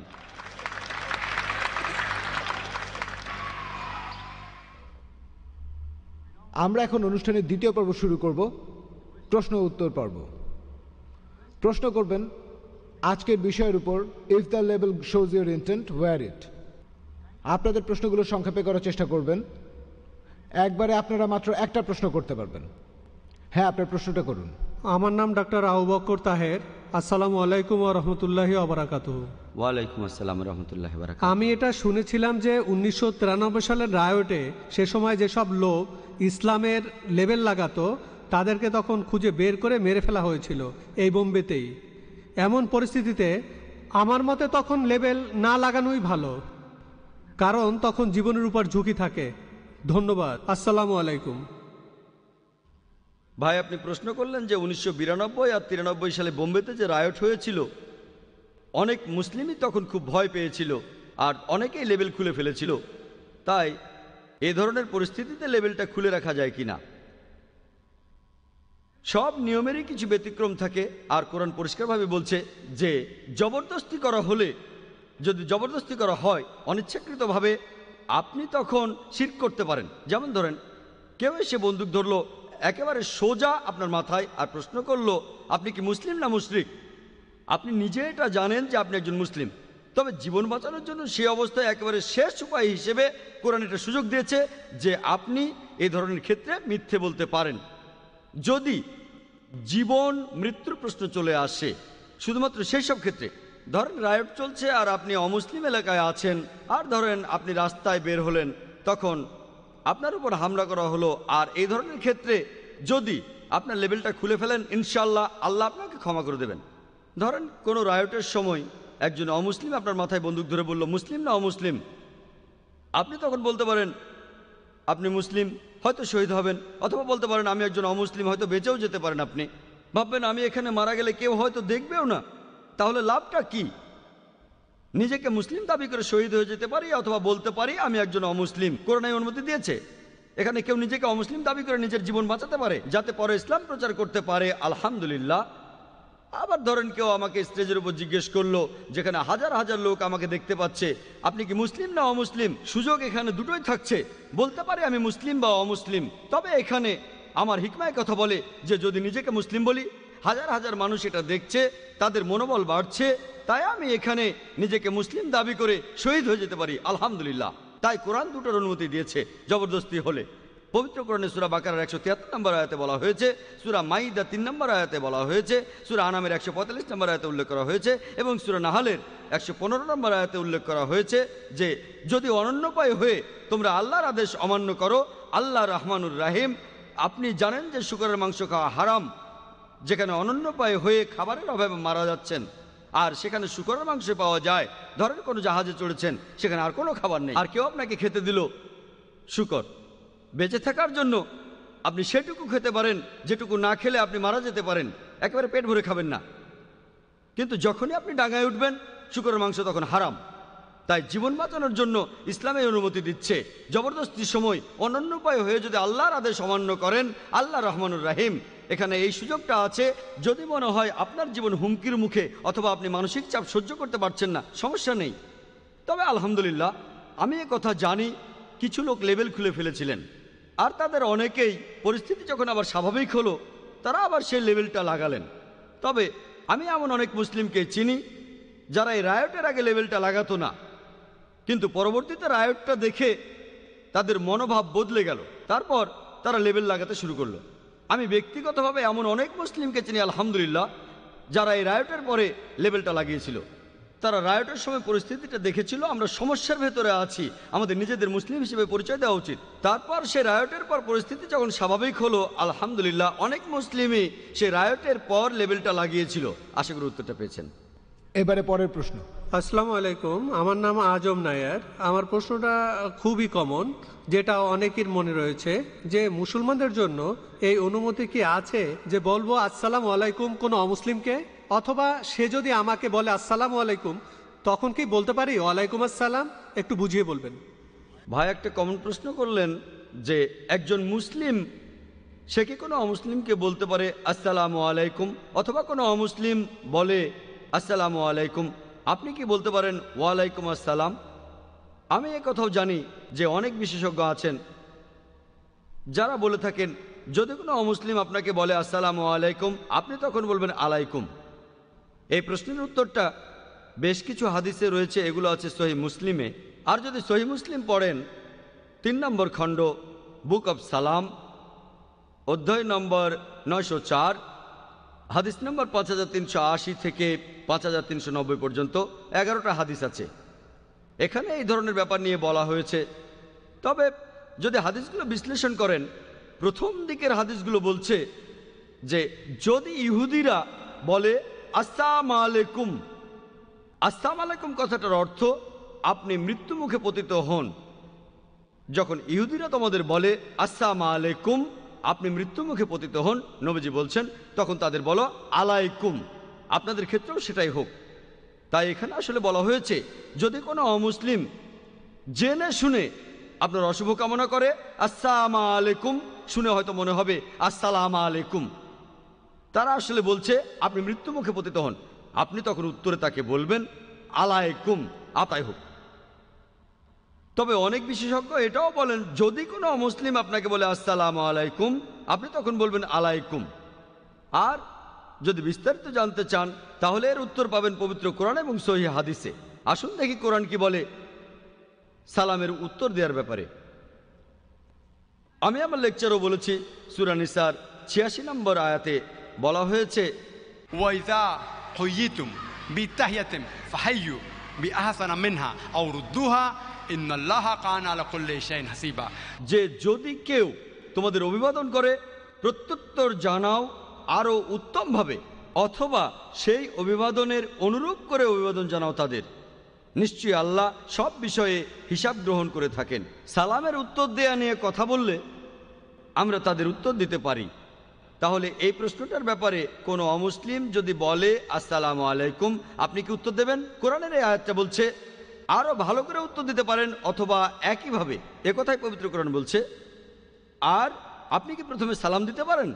আমাদের নবীজির হাদিস বলছে, এটা হচ্ছে সহিহ মুসলিমে, যদি আহলে কিতাবের লোকদের দেখো ইহুদি বা খ্রিস্টান, তাদের সালাম দিও না ইত্যাদি। এ ব্যাপারটা বিশেষজ্ঞদের মধ্যে মতভেদ রয়েছে। তবে যদি পবিত্র কোরআন দেখেন, কোরআন আর সহিহ হাদিস এগুলোই আমরা সবসময় অনুসরণ করব। পবিত্র কোরআনের সূরা মারিয়ামের 47 নম্বর আয়াতে উল্লেখ করা হয়েছে যে নবী ইব্রাহিম আলাইহিস সালাম, তার বাবা ছিল একজন মুশরিক, তাকে ঘর থেকে বের করে দেয়। তিনি বলেন আসসালামু আলাইকুম, আল্লাহর কাছে দোয়া করি আল্লাহ তাআলা যেন আপনাকে ক্ষমা করে দেন। কোরআন বলছে যে ইব্রাহিম আলাইহিস সালাম তার বাবাকে বলছেন আসসালামু আলাইকুম, আমি প্রার্থনা করব আল্লাহ যেন আপনাকে ক্ষমা করে দেন। এরপর পবিত্র কোরআনের সূরা তাহার 47 নম্বর আয়াতে বলা হয়েছে যে মুসা আলাইহিস সালাম এবং হারুন আলাইহিস সালাম, ইহুদিদের ভাষায় মোজেস আর অ্যারন, তাদেরকে আল্লাহ তাআলা নির্দেশ করলেন তারা যখন ফারাও আর অন্যান্যদের কাছে যাবে তখন যেন তাদের বলে শান্তি তাদের প্রতি যারা সৎপথ অনুসরণ করে। আর এভাবে আমাদের নবীজিও অনেক চিঠি লিখিয়েছিলেন, সেখানে অমুসলিম রাজাদের বলেছিলেন যে শান্তি তাদের প্রতি যারা সৎপথ অনুসরণ করে। এরপর পবিত্র কোরআনে সূরা ফুরকানের 63 নম্বর আয়াতে উল্লেখ করা হয়েছে যে তোমাদের সামনে যদি অজ্ঞ ব্যক্তিরা আসে তাদের বলো কালু সালামা, আপনারা শান্তিতে থাকুন। অজ্ঞ ব্যক্তি আপনার সামনে আসলে তাদের উদ্দেশ্যে বলেন কালু সালামা, আপনারা শান্তিতে থাকুন। এরপর পবিত্র কোরআনের সূরা কাসাসের 55 নম্বর আয়াতে উল্লেখ করা হয়েছে তোমরা যদি সেই লোকদের সামনে আসো যারা অসার কথা বলে আর যারা ইসলামের বিরুদ্ধে কথা বলে, তাদের বলো আমাদের কাজের ফল আমাদের জন্য, তোমাদের ফল তোমাদের জন্য, তোমাদের প্রতি সালাম। তাদেরকেও সালাম বলেন যারা ইসলামের বিরুদ্ধে কথা বলে। কোরআন বলছে তাদেরকেও সালাম বলো। তাই কোনো সমস্যা নেই যদি অমুসলিম কাউকে আপনারা সালাম দেন। আর যদি এই আয়াতগুলোর তাফসির পড়েন আপনারা যদি কুরতুবীর তাফসির পড়েন, কোরআনের সূরা মারিয়াম 47 নম্বর আয়াতের তাফসির পড়েন, বলা হয়েছে এখানে এই আয়াতটার ব্যাখ্যা দেয়া হয়েছে যখন ইব্রাহিম আলাইহিস সালাম তার বাবাকে বললেন যে আপনি শান্তিতে থাকুন, আমি দোয়া করছি আল্লাহ যেন আপনাকে ক্ষমা করে দেন। বেশিরভাগ বিশেষজ্ঞরাই তারা বলেন, আলেম ওলামাগণ তারা বলেন এই সালাম এটা আসলে শুধু একটা অভিবাদন, যেমন বলে ফেয়ারওয়েল। এখানে কাউকে রক্ষা করার কথা বলা হয়নি। তাদের মতে এটা শুধু একটা অভিবাদন। আর কুরতুবী তিনি তার তাফসিরে বলেছেন যে কথা বলেছেন তাবরি, তার মতে এই কথাটার অর্থ হলো শান্তি। এরপর যদি আপনারা নাকাশের কথাগুলো পড়েন, তিনি বলেছেন যে মুসলিমদের জন্য এটার অনুমতি আছে, তারা অমুসলিমদের সালাম দিতে পারবে। যদিও বেশিরভাগ বিশেষজ্ঞ এই কথা বলেন যে এখানে সালাম দেয়া হচ্ছে শুধুমাত্র অভিবাদন হিসেবে, রক্ষা করার কথা বলা হয়নি। এছাড়াও আপনারা যদি কুরতুবীর কথাগুলো পড়েন, আমি সেই কথাগুলোর সাথে একমত যে কথাগুলো বলেছেন ওয়াইনা। তিনি বলেছেন, আর ব্যাখ্যা হিসেবে তিনি সূরা মুমতাহিনার 8 নম্বর আয়াতের কথা বলেছেন। বলা আছে আল্লাহ নিষেধ করেন না তোমাদের সেই লোকদের সাথে ন্যায় বিচার করতে যারা দ্বীনের ব্যাপারে তোমাদের বিরুদ্ধে যুদ্ধ করেনি আর তোমাদেরকে স্বদেশ থেকে বহিষ্কার করেনি। আল্লাহ ন্যায়পরায়ণদের ভালোবাসেন, তার মানে আপনারা তাদের সাথে ন্যায় বিচার করবেন যারা ধর্ম নিয়ে আপনাদের বিরুদ্ধে যুদ্ধ করেনি অথবা স্বদেশ থেকে বহিষ্কার করেনি। তিনি এরপর আরো বলেছেন যে পবিত্র কোরআনের সূরা মুমতাহিনা 4 নম্বর আয়াতে উল্লেখ করা হয়েছে যে নিশ্চয়ই ইব্রাহিম আলাইহিস সালামের জীবন দর্শনের মধ্যে তোমাদের জন্য উত্তম আদর্শ আছে। ইব্রাহিম আলাইহিস সালাম যেসব কাজ করেছেন আলহামদুলিল্লাহ সেখানে ভালো আদর্শ খুঁজে পাবেন। তিনি যদি মুশরিক বাবাকে সালাম দেন, আপনি কেন পারবেন না? তাহলে বিশেষজ্ঞরা বলেন, আপনারাও দেখবেন যদি তাফসিরগুলো পড়েন, অনেকগুলো তাবরির তাফসির আর ইবনে কাসির তিনি কোরআনের অনুবাদ আর ব্যাখ্যা করেছিলেন। আর সূরা নিসা 86 নম্বর আয়াতে উল্লেখ করা হয়েছে যে যখন কেউ তোমাকে অভিবাদন করে আরো উত্তম রূপে উত্তর দাও, এখানে মুসলিমদের কথা বলা হয়নি, এটা আল্লাহ সুবহানাহু ওয়া তাআলার যে কোনো সৃষ্টি হতে পারে। তাহলে আপনারা দেখছেন এমন কিছু কিছু বিশেষজ্ঞ আছেন যারা বলেন যে তাদের সালামের উত্তর না দেয়াই ভালো, শুধু বলেন আলাইকুম। তবে আরেক দল বিশেষজ্ঞ বলছেন যে সালামের উত্তর দিতে পারেন, আপনি তাদের সালাম দিতে পারেন অথবা সালামের উত্তর দিতে পারেন তার চাইতেও ভালোভাবে। আমি এখানে সেই সব বিশেষজ্ঞের সাথে একমত যারা বলেন সালাম দিতে পারেন অমুসলিমদের। কারণ আপনারা যদি ইবনে মাসুদের লেখাগুলো পড়েন সেখানে আপনারা দেখবেন তাকে প্রশ্ন করা হয়েছিল অমুসলিমদের কি সালাম দিয়ে অভিবাদন জানানো যায়, তিনি বলেন হ্যাঁ। তার সঙ্গীদের সাথে এমনটাই করেছিলেন আর বলেছিলেন আমরা মুসলিমরা শান্তি প্রতিষ্ঠা করতে এসেছি। আপনারা যদি আবু ওসামা রাদিয়াল্লাহু আনহুর কথাগুলো পড়েন তিনি বলেছেন যে তিনি সালাম দিতেন অমুসলিমদের, ইহুদি খ্রিস্টান সবাইকে সালাম দিতেন। তাহলে বেশিরভাগ বিশেষজ্ঞ এই কথা বলেন যে আপনারা সালাম দিতে পারেন। আবার অনেকে বলেন যে এখানে আমাদের বলা উচিত আলাইকুম। আমি তাদের সাথে একমত যারা বলেন সালাম দিতে পারবেন, অমুসলিম কাউকে সালাম দিতে পারবেন আর তাদের ওয়ালাইকুম আসসালামও বলতে পারবেন। আশা করি উত্তরটা পেয়েছেন। এবারে করা হচ্ছে পরের প্রশ্ন। আসসালামু আলাইকুম। ওয়ালাইকুম আসসালাম। এটা সাধারণত মনে করা হয় যে টাই হলো ক্রসের প্রতীক, তাহলে আপনি কেন খ্রিস্টানদের লেবেলটা পড়েছেন? ভাই আপনি খুব সুন্দর প্রশ্ন করেছেন আর আমিও খুশি যে এই প্রশ্নটা করেছেন যাতে করে ভুল ধারণাগুলো ভাঙা যায়। আপনি প্রশ্ন করলেন যে টাই হলো ক্রসের প্রতীক, খ্রিস্টানদের প্রতীক, তাহলে আমি কেন একজন মুসলিম হয়ে টাই পরে আছি? আর আমি জানি অনেক মুসলিম মনে করেন যে টাই এটা হলো ক্রসের প্রতীক। তবে আমি বিভিন্ন ধর্মের উপর একজন ছাত্র। খ্রিস্টানদের কোনো ধর্মগ্রন্থেই কথা উল্লেখ করা নেই যে গলার টাই হলো খ্রিস্টানদের ক্রসের প্রতীক। যদি এমনটা হয় হাদিস পরিষ্কারভাবে বলছে আপনি সেই পোশাক পরবেন না যেটা অবিশ্বাসীদের পোশাকের মতো হয়। যদি সেটা অমুসলিমদের বিশেষ প্রতীক হয়ে থাকে তাহলে সেই লেভেলটা লাগাতে পারবেন না, সেটা হারাম। আপনি বাইবেলে এমন কোনো কথা পাবেন না, বাইবেলে কোনো অনুচ্ছেদে কথা পাবেন না যেখানে বলা হয়েছে যে গলার টাই হলো ক্রসের প্রতীক। আমি আরও জানি যে অনেক মুসলিম পশ্চিমা কালচার পছন্দ করেন না, তাদেরকে দোষ দিচ্ছি না। আমি যেটা বলবো আপনি যদি দেখেন অমুক জিনিসটা ক্ষতিকর, যদি আপনি দেখেন পশ্চিমারা কোনো খারাপ কাজ করছে আপনি সেটার প্রতিবাদ করবেন, কিন্তু তারা যে ভালো কাজগুলো করে তাতে কোনো ক্ষতি নেই যদি সেগুলো মেনে নেন। আর যেগুলো নিরপেক্ষ সেগুলোতেও ক্ষতি নেই, এগুলো তো আপনার প্রতিবাদ করার দরকার নেই। কিছু মুসলিম পশ্চিমাদের কালচারটাকে এতটাই অপছন্দ করেন যে তারা সব কিছুতে প্রতিবাদ করে। তাই এই জিনিসটা কোনোভাবেই খ্রিস্টানদের ধর্মের প্রতীক নয়। এই প্রশ্নটা আমাকে পৃথিবীর বিভিন্ন জায়গাতে করা হয়েছে, আমি তখনও সবার সামনেই বলেছি যদি কোনো মুসলিম এটা প্রমাণ করতে পারেন যে কোনো সময় অকাট্য প্রমাণ করতে পারেন যে গলার টাই এটা ক্রস বা খ্রিস্টান ধর্মের প্রতীক, আমি সবার আগে টাই খুলে ফেলবো আর আমি সবাইকে বলবো আপনারা কেউ টাই পরবেন না। টাই জিনিসটা কোনোভাবেই খ্রিস্টান ধর্মের প্রতীক নয়, এটা কোনো দিক থেকে ক্রসের প্রতীক না, এটা একটা কালচারাল ড্রেস। টাই নিয়ে গবেষণা করেছেন বিশেষজ্ঞরা, শোনা কথা না। বিশেষজ্ঞরা বলেছেন কিভাবে টাইয়ের প্রচলন হলো। কিছু বিশেষজ্ঞ বলেন ঠান্ডা আবহাওয়ার দেশে লোকজন টাই পরে তাদের ভারী জামা কাপড়গুলো আটকে রাখতো। দেখবেন ঠান্ডা দেশের লোকজন উলের পোশাক পরে, এটা কালচারাল ড্রেস, এটা খ্রিস্টানদের ধর্মীয় পোশাক না। আপনারা পৃথিবীর সব জায়গায় দেখবেন খ্রিস্টানরা টাই পরে, খ্রিস্টানরা যে টাই পরে আলহামদুলিল্লাহ আমি সেটা জানি, মুসলিমরা টাই পরে, হিন্দুরা টাই পরে। গলার টাই আসলে খ্রিস্টান ধর্মের প্রতীক না, এটা একটা কালচারাল ড্রেস। আর মুসলিমদের অনুমতি দেয়া আছে যে তারা সেগুলো করতে পারবে যে জিনিসগুলো ইসলামিক শরিয়ার বিরুদ্ধে যায় না। যদি সেটা ইসলামিক শরিয়ার বিরুদ্ধে যায়, যেমন হাফ প্যান্ট পরা, এটাও পশ্চিমাদের একটা কালচার। আমরা মুসলিমরা এটা পরবো না, কারণ পুরুষদের জন্য হিজাব বা আওরা হলো নাভি থেকে হাঁটু পর্যন্ত, মুসলিমরা শর্টস পরবে না, এটার অনুমতি নেই। আপনি গাড়িতে চড়ছেন, গাড়ি আবিষ্কার করেছিল খ্রিস্টানরা, পশ্চিমারা। আমি কি বলবো খ্রিস্টানরা গাড়ি আবিষ্কার করেছে তাই আমি এতে চড়বো না? প্লেনের ক্ষেত্রে একই কথা, সেখানেও কি এই কথা বলবো না? যে জিনিসগুলো শরিয়ার বিরুদ্ধে সেগুলো করব না। টাই জিনিসটা কোনোভাবেই খ্রিস্টান ধর্মের প্রতীক না। গলার টাই, লোকে বলে এটা নাকি ক্রসের মতো দেখতে। টাই খুলে উপরের অংশটা সোজা করে ধরেন, ক্রসের মতো দেখাবে। আমি বলি আপনারা যে কুর্তা পরেন সোজা করে ধরেন, সেটা আরো বেশি ক্রসের মতো লাগবে। তাই আপনি নিজের কল্পনা দিয়ে চলবেন না, ও কুর্তা তো ক্রসের মতো দেখতে তাই আমি কুর্তা পরবো না, এটা কি বলতে পারি? এমন কথা কি বলতে পারি? আর নবীজি বলেছেন যে পোশাক কোনো বিশেষ একটা ধর্মের প্রতীক সেই পোশাকগুলো পরবে না। টাই জিনিসটা খ্রিস্টান ধর্মের প্রতীক না, এটা একটা কালচারাল ড্রেস। এটা ফরজ না যে অবশ্যই পড়তে হবে, আমি কথা বলছি না। যদি না পড়েন আলহামদুলিল্লাহ, কোনো সমস্যা নেই। তবে আমি মাঝে মধ্যে পশ্চিমা দেশে যাই, এটা পড়লে অনেক রকম সুবিধাও আছে।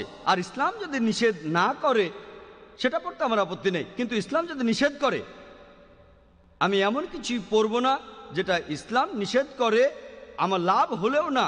তবে এই গলারটাই আলহামদুলিল্লাহ ইসলাম এটার অনুমতি আছে, তাই এটাতে কোনো সমস্যা নেই যদি মুসলিমরা টাই পরে। আশা করি উত্তরটা পেয়েছেন। আসসালামু আলাইকুম ভাই, আমার প্রশ্নটা হলো, কিছু মুসলিম আছেন যারা এমনটা বলেন যে তারা টুপি পরেন না, দাড়ি রাখেন না, কারণ তাদের হয়তো অনেক সময় অনেক অন ইসলামিক কাজ করতে হতে পারে, যেমন ঘুষ দেয়া, ঠকানো, মিথ্যা বলা ইত্যাদি। এ ধরনের ক্ষেত্রে ইসলামেরই বদনাম হবে যদি তাদের মুসলিম হিসেবে শনাক্ত করা যায়। তারা কি সঠিক? ভাই, আপনি প্রশ্ন করলেন যে এমন কিছু মুসলিম আছেন যারা বলেন, যুক্তি দেন যে আমরা মুসলিম লেভেল পড়ি না টুপি আর দাড়ি, কারণ আমাদের অনেক সময় বিভিন্ন খারাপ কাজ করতে হতে পারে, যেমন ঘুষ দেয়া, ঠকানো, মিথ্যে বলা, তাই আমরা ইসলামের বদনাম ছড়াতে চাই না। ইসলাম নিয়ে আলহামদুলিল্লাহ তারা কিছুটা চিন্তা করে, সেজন্য তারা বলে যে তারা এই লেভেলটা পড়তে চান না। আপনারা দুই ধরনের মানুষ দেখতে পাবেন, একদল হতাশাবাদী আর একদল আশাবাদী। হতাশাবাদী লোক কোনো কিছু সবসময় নেগেটিভভাবে চিন্তা করে, আর আপনি যাদের কথা বললেন তারাও এই দলের। আমরা লেভেলটা পড়ি না কারণ কোনোদিন হয়তো খারাপ কাজ করব, যেমন ঘুষ দেয়া, ঠকানো, মিথ্যে বলা, আমরা ইসলামের বদনাম ছড়াতে চাই না। আমি তাদেরকে বলবো, আপনারা কেন আশাবাদী হচ্ছেন না? যে ধরেন কোনো এক সময় খারাপ কাজ করতেন, তারপর যখন লেভেল পড়া শুরু করলেন টুপি আর দাড়ি, আর ধরেন এমন ঘটনা ঘটলো যে আপনাকে হয়তো ঘুষ দিতে হবে, আপনি তখন ভাববেন, ও আমি তো লেভেলটা পড়েছি, আমি কিভাবে ঘুষ দেব? আপনি ঘুষ দেবেন না আলহামদুলিল্লাহ। ধরেন এমন ঘটনা ঘটলো যে কাউকে ঠকাতে হবে, আপনি ভাববেন আমি তো লেভেল পড়েছি, এখন তো ইসলামকে আমি ছোট করতে পারি না, আমি কি করে ঠকাবো? অথবা ধরেন আপনাকে কোনো জায়গায় মিথ্যে বলতে হবে, তখন ভাববেন ও আমি তো লেভেল পড়েছি টুপি আর দাড়ি, মিথ্যে বলবেন না। এতে করে এই দুনিয়াতে যদি উপকার আপনি না পাবেন ইনশাল্লাহ, ইনশাল্লাহ পরকালের জীবনে অনেক উপকার পাবেন। আমি কোরআনের একটি আয়াত দিয়ে লেকচার শেষ করেছিলাম, পবিত্র কোরআনের সূরা ইসরার 81 নম্বর আয়াত। আপনি যদি মুসলিম হন, মুসলিম মানে যে নিজের ইচ্ছাকে আল্লাহর কাছে সমর্পণ করে, সে মুসলিম হিসেবে গর্ববোধ করে, সে আল্লাহর কাছে আত্মসমর্পণ করে গর্ববোধ করে, সত্যের ধর্ম পালনে গর্ববোধ করে। যদি সে সত্যিকার মুসলিম হয় তাহলে সত্যকেও মেনে চলবে। আর পবিত্র কোরআনের সূরা ইসরার 81 নম্বর আয়াতে উল্লেখ করা হয়েছে, ওয়াকুল জাল হক ওয়াজাকাল বাতিল ইন্নাল বাতিল কানা যাউকা। যখন সত্য এসে মিথ্যের সামনে দাঁড়ায়, মিথ্যে বিলুপ্ত হয়, কারণ মিথ্যা প্রকৃতিগত কারণে বিলুপ্ত হবে। আমি এইসব লোকদের বলবো যে যদি আপনাদের মনে হয় যে কখনো খারাপ কাজ করবেন আর লেভেল পড়া থাকলে ইসলামেরই বদনাম হবে, এখানে হতাশাবাদী না হয়ে আপনারা বরং আশাবাদী হন। আপনারা লেভেলটা পড়েন, ইনশাল্লাহ আপনারা আরও ভালো মুসলিম হবেন। আর যদি মুসলিম উম্মাহ নিয়ে চিন্তিত থাকেন আর ইসলাম ধর্ম নিয়ে, এতে মুসলিম উম্মার উপকার হবে না, উপকার হবে আপনার, আর এতে করে আপনারা সিরাতুল মুস্তাকিমে থাকতে পারবেন। আশা করি উত্তরটা পেয়েছেন। এবারে প্রশ্ন পুরুষদের মধ্য থেকে। আসসালামু আলাইকুম, আমার নাম ফুরকান খান। আমি একজন ইলেকট্রনিক ইঞ্জিনিয়ার আর পেশায় একজন ব্যবসায়ী। আর আমি যে কোম্পানিতে কাজ করে থাকি সেখানে বেশিরভাগই হিন্দু আর জৈন। আমি দেখেছি যে সেসব মুসলিমদের তারা অন্যভাবে দেখে যারা মাথায় টুপি পরে আর মুখে দাড়ি রাখে। আমি আপনার কাছে জানতে চাই, আমিও ইসলাম আর অন্য ধর্ম নিয়ে পড়াশোনা করছি, ইসলাম প্রচারের জন্য আমরা কি এই টুপি আর দাড়ি বাদ দিতে পারি? আমি দেখেছি যে এভাবে তাদের বোঝানো অনেক সহজ হয়। ভাই, আপনি বললেন যে আপনি বিভিন্ন ধর্মের উপর একজন ছাত্র, আলহামদুলিল্লাহ, আল্লাহ আপনাকে রহমত দিন। আপনি বললেন যে লেবেলগুলো যদি না লাগান, অর্থাৎ মাথার টুপি আর দাড়ি, এতে করে সহজে ইসলাম প্রচার করতে পারেন। আপনার তাই মনে হয়? প্রত্যেকের মতে স্বাধীনতা আছে। ভাই, আমিও কিন্তু ধর্ম প্রচারের লাইনে আছি। আমি জানি না আপনি কতখানি দাওয়ার কাজ করেন, আলহামদুলিল্লাহ আমি পৃথিবী জুড়ে দাওয়া দিয়ে বেড়াই। এই টুপিতে কখনোই আমার কোনো সমস্যা হয়নি। আমাকে মাত্র একটা উদাহরণ দেন, আপনি যদি দায়ী হন তখন এই টুপি কোনো অসুবিধা করে? অবশ্য যদি আপনি দায়ী না হন, যদি আপনি বস্তুবাদী হন, যদি কোনো অমুসলিম জানে যে আমি মুসলিম, সে তাহলে আমার দোকানে আসবে না। যদি আপনি এমন বস্তুবাদী হন তখন হয়তো আপনি ভাববেন এতে ক্ষতি হবে। তবে আপনি বিভিন্ন ধর্ম নিয়ে পড়েছেন, জৈনদের সাথে আছেন ইত্যাদি। ভাই, আমি ফুল টাইম দায়ী আলহামদুলিল্লাহ।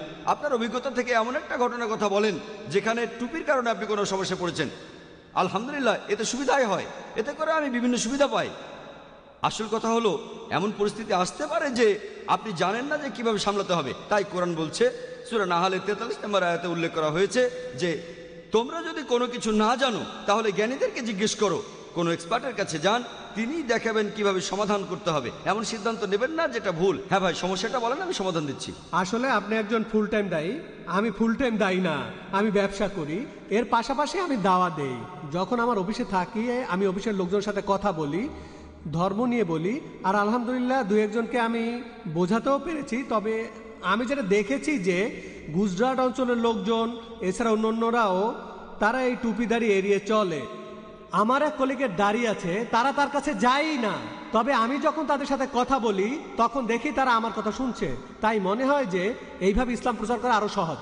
ভাই একটা উদাহরণ দিলেন, তার কলিগের কথা বললেন আমার মতো ফুল টাইম দায়ী নন। কথা বদলালেন, প্রথমে বললেন বিভিন্ন ধর্মের ছাত্র, এখন বললেন ফুল টাইম দায়ী নন। আপনাকে কেউ ফুল টাইম দায়ী হতে বাধা দিচ্ছে না, এটা সবচেয়ে ভালো পেশা। একজন মেডিকেল ডাক্তারের চেয়েও ভালো। আমি একজন ডাক্তার ছিলাম, আরও ভালো পেশার জন্য ডাক্তারি ছেড়ে দিয়েছি। পবিত্র কোরআনে সূরা ফুসিলাতে 33 নম্বর আয়াতে উল্লেখ করা হয়েছে, ওয়ামান আহসানু ক্বালাম মিম্মান দা ইলাল্লাহি ওয়া আমিল সলিহান ক্বালা ইন্নানি মিনাল মুসলিমিন। কথায় সেই ব্যক্তির চাইতে কে ভালো যে মানুষকে আল্লাহর কথা আহ্বান করে, সৎকর্ম করে আর বলে আমি প্রথমে আল্লাহর কাছে নিজেকে সমর্পণ করি। শ্রেষ্ঠ পেশা হলো ইসলামের দাওয়া দেওয়া। ভাই, ফুল টাইম দায়ী হওয়ার আগে আমি একটা মেডিকেল কলেজে পড়তাম। আমার বেশিরভাগ ক্লাস ফ্রেন্ডই ছিল অমুসলিম, কট্টর মুসলিমদের একদম পছন্দ করতো না। তারপরও তারা পছন্দ করতো না কারো মুখে দাড়ি আর মাথায় টুপি। তবে আলহামদুলিল্লাহ আমাকে পছন্দ করত, কারণ হিকমা ব্যবহার করতাম। কোরআন বলছে কিভাবে দাওয়া দিতে হবে। সূরা নাহালের 125 নম্বর আয়াতে বলা হয়েছে, উদু ইলা সাবিলি রাব্বিকা বিল হিকমা ওয়াল মাউযাতিল হাসানা ওয়াজাদিলুম বিল্লাতি আহসান। মানুষকে তোমার প্রতিপালকের পথে আহ্বান করো হিকমত আর সদুপদেশ দ্বারা, তাদের সাথে তর্ক করো, তাদের যুক্তি দেখাও সবচাইতে উত্তম আর গ্রহণযোগ্য পন্থায়। আপনাকে হিকমা ব্যবহার করতে হবে দাওয়ার সময়। আর যদি আপনার হিকমা ব্যবহার করেন, টুপি আর দাড়ি আপনাকে কোনো সমস্যায় ফেলবে না।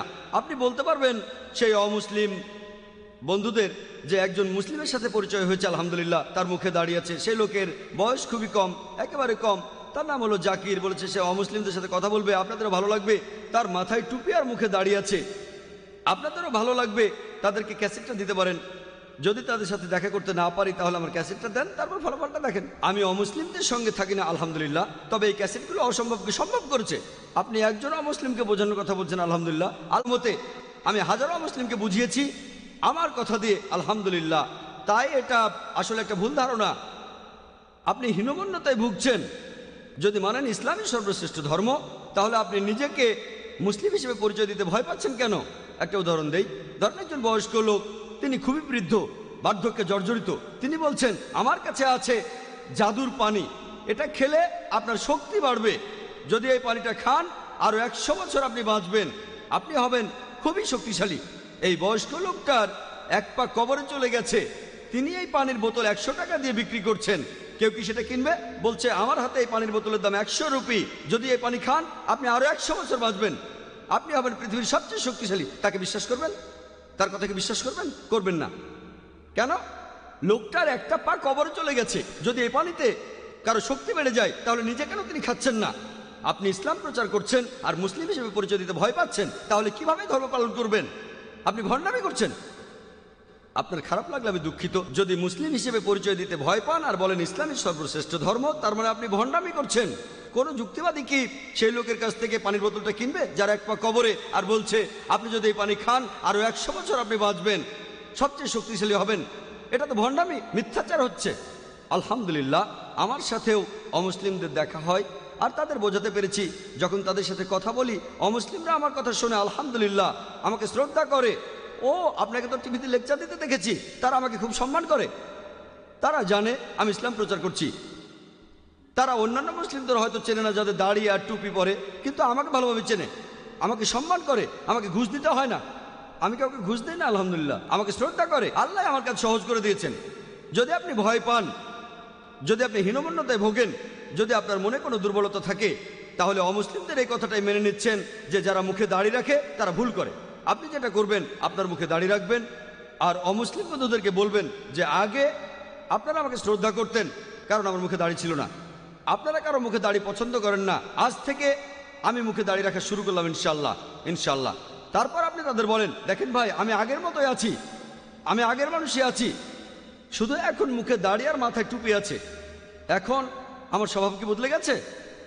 আপনার স্বভাব বদলাবে না, উন্নত হবে আলহামদুলিল্লাহ। তারপর আপনি তাদের বুঝিয়ে বলবেন, দেখেন আপনাদের একটা ভুল ধারণা আছে যে দাড়ি আর টুপি যাদের আছে তারা ভালো মানুষ না, তারা গুন্ডা, তারা মাস্তান। দেখেন আমাকে আপনারা অনেকদিন ধরেই চেনেন, কয়েক সপ্তাহ পরে যখন আপনি আপনার মুখে দাড়ি রাখবেন ইনশাল্লাহ, তখন অমুসলিম বন্ধুদের বলবেন, আমার মুখে দাড়ি আর মাথায় টুপি, আমার স্বভাব কি বদলেছে? আলহামদুলিল্লাহ, এতে আপনার কাজ সহজ হয়ে যাবে আর আপনি দাওয়া দিতে পারবেন। আশা করি উত্তরটা পেয়েছেন। এবারের প্রশ্ন মহিলাদের মধ্য থেকে। আসসালামু আলাইকুম। আমার প্রশ্নটা হলো, হিন্দু কেউ মারা গেলে আমরা কি ইন্না লিল্লাহি ওয়া ইন্না ইলাইহি রাজিউন বলতে পারবো? বোন, আপনি প্রশ্ন করলেন যে হিন্দু কেউ মারা গেলে আমরা ইন্না লিল্লাহি ওয়া ইন্না ইলাইহি রাজিউন বলবো কিনা। আর লোকজন সাধারণত ভাবে শুধু কারো মৃত্যুর খবর শুনলেই এই দোয়াটা পড়তে হবে। এটা কোরআনের একটি আয়াত, এটা বলা হয়নি যে শুধু মৃত্যুর খবর শুনলেই এই দোয়াটা পড়তে হবে। যদি আপনার মনে হয় যে কোনো কিছু সেটা ঠিক না, যেমন ধরেন কেউ পড়ে যাচ্ছে তখন বললেন ইন্না লিল্লাহি ওয়া ইন্না ইলাইহি রাজিউন, তার মানে এই না যে আমি ভাবছি সে মারা যাবে। কেউ হয়তো ভাববে যখন দোয়াটা পড়বেন, ও লোকটা তো পড়ে গেছে, এখনো মারা যায়নি। অনেক মুসলিমই মনে করেন দোয়াটা শুধু তখনই পড়বেন যখন কেউ মারা যায়। এটা একটা ভুল ধারণা। যে কোনো একটা ঘটনা ঘটলে, অপ্রীতিকর কিছু, তখন বলতে পারেন ইন্না লিল্লাহি ওয়া ইন্না ইলাইহি রাজিউন। এবারে প্রশ্নের উত্তর দেই, কোনো অমুসলিম মারা গেলে আমরা এই দোয়াটা পড়তে পারবো কি না। এই আয়াতটার অর্থ কি? পবিত্র কোরআনে এই আয়াতের অর্থ হলো তার কাছ থেকে এসেছি, তার কাছে ফিরে যাব। এমনকি অমুসলিমরাও অন্য কোনো জায়গা থেকে তারা আসেনি, আল্লাহ তাআলার কাছ থেকে এসেছে। আল্লাহ তার সৃষ্টিকর্তা, আল্লাহ তার রব, আল্লাহ তার খালেক, আলহামদুলিল্লাহ। আর সে আল্লাহর কাছে ফিরে যাবে। এমনকি যদি মুশরিকও হয় তাহলে এই দোয়াটা পড়লে কোনো ক্ষতি নেই। হ্যাঁ, আপনি তখন তার জন্য প্রার্থনা করবেন না, কারণ একজন লোক যদি মুশরিক হয়ে মারা যায় তার জন্য প্রার্থনা করবেন না। পবিত্র কোরআনের একটা আয়াত, কেউ মুশরিক হয়ে মারা গেলে সে মারা যাওয়ার পর বলতে পারবেন না ও আল্লাহ সুবহানাহু ওয়া তাআলা তাকে জান্নাতে পাঠিয়ে দিন, এই কথা বলতে পারবেন না। পবিত্র কোরআনে সূরা নিসার 48 নম্বর আয়াত এবং 116 নম্বর আয়াতে উল্লেখ করা হয়েছে, যদি কেউ মুশরিক অবস্থায় মারা যায়, কেউ যদি মুশরিক হয়, আল্লাহ কখনোই শিরক করাকে ক্ষমা করবেন না। যদি মৃত্যুর আগে সেই মুশরিক অনুতপ্ত হয়, আল্লাহ তাকে ক্ষমা করবেন। তবে কেউ যদি মুশরিক অবস্থায় মারা যায়, কখনোই সে জান্নাতে যেতে পারবে না, তাই জান্নাতের জন্য দোয়া করতে পারবেন না। আপনি এই কথাটা বলতে পারেন যে আল্লাহর কাছ থেকে সে এসেছে, আল্লাহর কাছেই সে ফিরে গেল, এতে কোনো সমস্যা নেই। আশা করি উত্তরটা পেয়েছেন। এবারের প্রশ্নটা করা হচ্ছে বাম দিকের মাইক থেকে। আমার নাম ফিরোজ, আমি ইঞ্জিনিয়ারিংয়ের একজন স্টুডেন্ট। আমার প্রশ্নটা হলো, আমরা এটা দেখি যে অনেক মেয়েই বাসা থেকে বের হয় একটা বোরকা পরে, আর কলেজ গেটে এসে বোরকা খুলে ফেলে। ভেতরে তারা জিন্স আর টি শার্ট পরে ইত্যাদি। তারা ছেলেদের সাথে যেভাবে মেলামেশা করে সেজন্য তাদের বলা হয় খারাপ চরিত্রের মেয়ে। এজন্য কিছু লোক ভাবে যে যারা বোরখা পরে তারা খারাপ চরিত্রের, আর এ কারণে যারা আসলেই বোরখা পরে তারা অসুবিধার মধ্যে পড়ে। এছাড়াও এমন কিছু মেয়ে আছে তারা আসলে অমুসলিম, কিন্তু বোরখা পরে নিজেদের লুকানোর জন্য যখন তারা ঘুরে বেড়ায় বয়ফ্রেন্ডের সাথে। এই ব্যাপারটা সম্পর্কে কি বলবেন আপনি? ভাই, আপনি প্রশ্ন করলেন যে এমন কিছু মুসলিম মহিলা আছে যারা বোরখা পরে কিন্তু কলেজে যাওয়ার পর বোরখা খুলে ফেলে, ভেতরে তারা জিন্স পরে, পুরুষের সাথে মেলামেশা করে। মুসলিম মহিলাদের জন্য হিজাব সেটা পালন করতে হবে শুধু পরপুরুষের সামনে। যদি তারা যায় কোনো মহিলা কলেজে, যে কলেজের সব স্টুডেন্টই মহিলা, তখন তারা যাওয়ার সময় বোরখা পরে যায়, আর ক্লাসের ভেতরে যদি শুধু মহিলা থাকে তখন বোরখা খুলে ফেলে। এ ব্যাপারে কোনো সমস্যা নেই, এতে কোনো সমস্যা নেই। তবে আমি জানি আপনি সেই সব কলেজের কথা বলছেন যেখানে পুরুষ নারী একসাথে পড়ে, কোয়েড কলেজ। এইসব কলেজে ছেলে আর মেয়ে একসাথে পড়াশোনা করে। এই ধরনের ক্ষেত্রে এটা ঠিক না। না মেহরাম বা পরপুরুষের সামনে এটা আবশ্যিক যে তারা বোরখা পরবে। যদি এ ধরনের মুসলিম মহিলা এমনটা করে থাকে, তার মানে এই না যে কোনো মুসলিম নারী আর বোরখা পরবে না। আসলে প্রত্যেক সমাজের ভেতরে কিছু কুলাঙ্গার থাকে, প্রত্যেক গোত্রে কিছু কুলাঙ্গার থাকে। এইসব কুলাঙ্গারদের দেখে যদি বলেন যে এইসব কুলাঙ্গার তারা সব খারাপ কাজ করছে, সেজন্য আমি এই কাজগুলো করব না, এটা কোনোভাবেই ঠিক হবে না। যেমন ধরেন যদি কোনো গাড়ি দেখতে চান, একটা মার্সিডিজ বেঞ্জ যেটা মার্কেটে নতুন এসেছে, লেটেস্ট মডেল, আর আপনি এমন একজন লোককে ড্রাইভারের সিটে বসালেন যে গাড়ি চালাতেই জানে না কিভাবে চালাতে হয়, তারপর গাড়িটা অ্যাক্সিডেন্ট করলো, কাকে দোষ দেবেন? গাড়িকে না ড্রাইভারকে? কাকে দোষ দেবেন? ড্রাইভারকে। এই লোকটা জানে না কিভাবে গাড়ি চালাতে হয়। যদি আপনি গাড়িটাকে পরীক্ষা করতে চান তাহলে আপনি দেখবেন গাড়িটার বিভিন্ন বৈশিষ্ট্যগুলো কি বলছে, গাড়িটা শক্তপোক্ত কিনা, নিরাপত্তার ব্যবস্থা কেমন, অ্যাভারেজ মাইলেজ কত, গাড়িটা কত জোরে চলে, ইত্যাদি ইত্যাদি। আর যদি দেখতে চান যে গাড়িটা কত ভালো চালানো যায়, তাহলে গাড়ি চালাতে জানে এমন কাউকে সেখানে বসান, ড্রাইভারের সিটে বসান।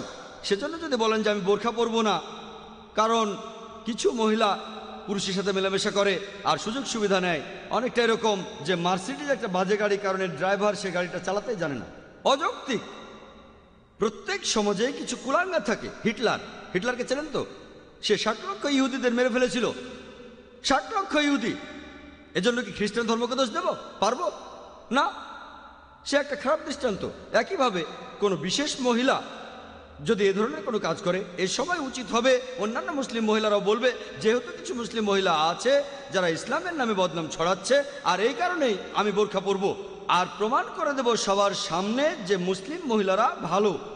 যদি এমন মুসলিম মহিলাদের দেখেন যারা খারাপ আচরণ করছে, যার কারণ তারা হয়তো ভালোভাবে জানে না বা তাদের চরিত্রেও কিছু কলঙ্ক আছে, আমরা মুসলিমরা তখন করবো ইসলাম, তাদের যুক্তি দেখাবো, আর একই সাথে আমরা আরো বেশি করে এই লেভেলটা লাগাবো। যেমন ধরেন, যদি মার্সিডিজ কোম্পানি জানতে পারে যে গাড়ি চালাতে জানে না এমন লোক গাড়ি চালিয়ে অ্যাক্সিডেন্ট করেছে, তখন তারা বড় করে অ্যাড দেবে যে গাড়ি চালিয়েছিল সে আসলে গাড়ি চালাতে জানতো না, সেজন্য গাড়িটা অ্যাক্সিডেন্ট করেছে। অ্যাডের পেছনে অনেক খরচ হয়ে যাবে। এভাবে আরো অনেক যুক্তি দেখানো যায়, আর লোকের সামনে প্রমাণ করবেন যে ইসলাম হলো সর্বশ্রেষ্ঠ জীবন দর্শন। তাই বলতে পারেন না যে আমি বোরখা পরবো না, কারণ বোরখা পরা কিছু মুসলিম মহিলা অনেক খারাপ। এবার দ্বিতীয় প্রশ্নের উত্তর দেই যে কিছু অমুসলিম তারা এই বোরখা পরে নিজেদের লুকিয়ে রাখার জন্য। এতে কোনো সমস্যা নেই। এখন অবশ্য তারা লুকিয়ে থাকতে চায় বিশেষ কোনো কারণে, হয়তো আগামীকালে মুসলিম হয়ে যাবে ইনশাল্লাহ। আমি জানি যে কিছু অমুসলিম আছে তারা এগুলো পরে কারণ তারা খারাপ কাজ করে, হয়তো আল্লাহ তাদেরকে হেদায়েত করবেন।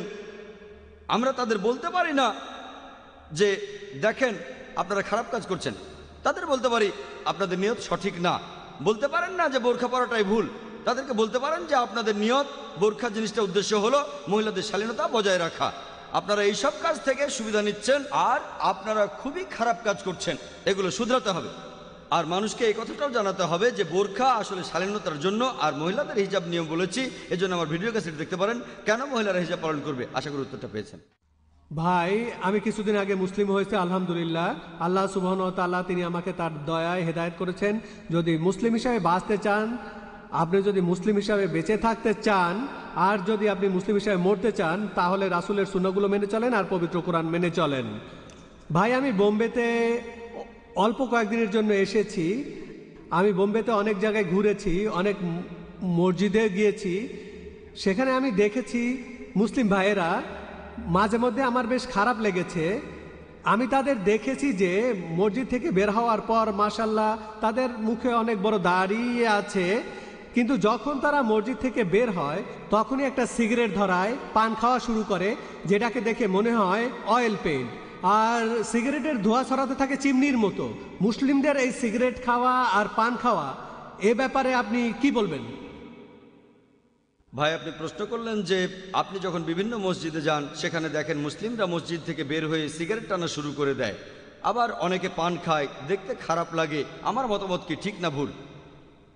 ইসলামে ধূমপানের অনুমতি আছে কিনা এ নিয়ে অনেক ফতোয়া দেওয়া হয়েছে। আগে আলেম ওলামাগণ একটা ফতোয়া দিয়েছিলেন এটা মাকরু, তখনকার দিনের জ্ঞান দিয়ে বলেছিলেন। তবে এখন বিজ্ঞান উন্নত হয়েছে আর বিশেষজ্ঞদের মতামতটাও বদলে গেছে। পবিত্র কোরআনে সূরা বাকারার 195 নম্বর আয়াতে উল্লেখ করা হয়েছে, বলা হয়েছে, তোমরা তোমাদের নিজেদের হাতে নিজেদের ধ্বংসের মধ্যে নিক্ষেপ করো না। তোমরা তোমাদের নিজেদের হাতে নিজেদের ধ্বংসের মধ্যে নিক্ষেপ করো না। বর্তমানে বিজ্ঞানের বিভিন্ন গবেষণা আমাদের বলে যে বিশ্ব স্বাস্থ্য সংস্থা আমাদের বলছে প্রতি বছর 10 লাখেরও বেশি মানুষ এই পৃথিবীতে মারা যায় শুধু ধূমপানের কারণে। যারা ফুসফুসের ক্যান্সারে মারা যায় তাদের মধ্যে 90%ই হলো ধূমপান করার কারণে। যারা ব্রঙ্কাইটিসে মারা যায় তাদের মধ্যে 70% মারা যায় ধূমপানের কারণে। কার্ডিওভাস্কুলার ডিজিজে যারা মারা যায় তাদের মধ্যে 25% মারা যায় কারণ তারা ধূমপান করত। এই ধূমপান হচ্ছে আসলে স্লো পয়জনিং। সিগারেটে থাকে নিকোটিন এবং টার। সিগারেট দেখতে কেমন সেটা বাদ দেন, প্রায় 400 জন বিশেষজ্ঞের নতুন একটা ফতোয়া অনুযায়ী তারা বলেন ধূমপান করা হারাম, কারণ পবিত্র কোরআন বলছে তোমরা তোমাদের নিজেদের হাতে নিজেদের ধ্বংসের মধ্যে ফেলো না। আর এতে শুধু আপনার একার ক্ষতি হবে না, প্রতিবেশীদেরও ক্ষতি হবে, কারণ বিজ্ঞানের বিভিন্ন গবেষণা বলছে যে চেইন স্মোকারদের স্ত্রীদের ফুসফুসের ক্যান্সার হওয়ার সম্ভাবনা বেশি, কারণ প্যাসিভ স্মোকিং আরও বিপজ্জনক। অ্যাক্টিভ স্মোকিং সরাসরি এটাও ক্ষতিকর। প্যাসিভ স্মোকিং মানে কেউ ধোঁয়া ছেড়ে দিল আর অন্য কারো ফুসফুসে সেটা ঢুকে গেল, এটা আরও বিপজ্জনক, আরও বেশি ক্ষতিকর। ধূমপান করলে আপনার ঠোঁট কালো হয়ে যাবে, দাঁত কালো হয়ে যাবে, দাঁতের মাড়ি হয়ে যাবে, হাতের আঙ্গুল কালো হয়ে যাবে, তারপর গলার ক্ষতি হবে, এতে করে পেপটিক আলসার হবে, এছাড়াও হবে কোষ্ঠকাঠিন্য, এতে করে যৌন শক্তি কমে যাবে, আপনার স্বাস্থ্য খারাপ হয়ে যাবে, ক্ষুধা কমে যাবে, আপনার স্মৃতিও কমে যাবে। তাহলে এইসব গবেষণার উপর ভিত্তি করে বর্তমানে ওলামারা 400-রও বেশি ফতোয়া দিয়েছেন যে ধূমপান করা হচ্ছে হারাম। এছাড়াও সূরা বাকারার 195 নম্বর আয়াতে উল্লেখ করা হয়েছে, বলা হয়েছে যে তোমরা নিজের হাতে তোমাদের ধ্বংসের মধ্যে ফেলে দিও না। তাই এটা আপনাদের ভালো লাগুক বা না লাগুক, ইসলামে এটা অনুমতি নেই। এবারে পান খাওয়ার প্রসঙ্গ নিয়ে বলি। পান খাওয়া, যদি পানের মধ্যে থাকে তামাক, যে কোনো রকমের তামাক, হোক সিগারেট, হোক হুক্কা, হোক চাবানো, এই সবগুলো স্লো পয়জনিং আর হারাম। এটা বাদে, এটা ছাড়া পানের মধ্যে তামাক থাকে না, শুধু থাকে সুপারি। দেখতে হয়তো খারাপ লাগবে, সেটা আলাদা ব্যাপার, তবে ইসলাম এ ব্যাপারে নিষেধ করেনি। এতে স্বাস্থ্যের ক্ষতি হতে পারে, তাই ডাক্তার বলতে পারে আপনারা বেশি পান খাবেন না, এতে আপনার দাঁতের ক্ষতি হতে পারে, মাড়ি নষ্ট হয়ে যেতে পারে, সেটা আলাদা ব্যাপার। তবে ইসলামের কথা বললে যে কোনোভাবে তামাক নেওয়াটাই নিষিদ্ধ। আশা করি উত্তরটা পেয়েছেন। আমার নাম মোহাম্মদ রফিক। আমার প্রশ্নটা হলো, এটা কি মুসলিম পুরুষদের জন্য আবশ্যিক যে তারা গোড়ালির উপরে তাদের প্যান্ট পরবে? এটা কি একটা লেবেল? ভাই খুব সুন্দর প্রশ্ন করেছেন যে মুসলিম পুরুষদের জন্য এটা কি আবশ্যিক যে তারা পায়ের গোড়ালির উপরে প্যান্ট পরবে, আর এটাও কি একটা লেবেল? এর উত্তর পাবেন কোরআন এবং সহিহ হাদিসে। এটার উল্লেখ আছে সহিহ বুখারীতে 7 নম্বর খণ্ড, আছে বুক অফ ড্রেসে 4 নম্বর অধ্যায়ে। বলা হয়েছে যে আমাদের নবীজি বলেছেন যে পুরুষদের প্যান্টের যে অংশ গোড়ালির নিচে ঝুলে থাকে সেই অংশটা দোজখের আগুনে যাবে।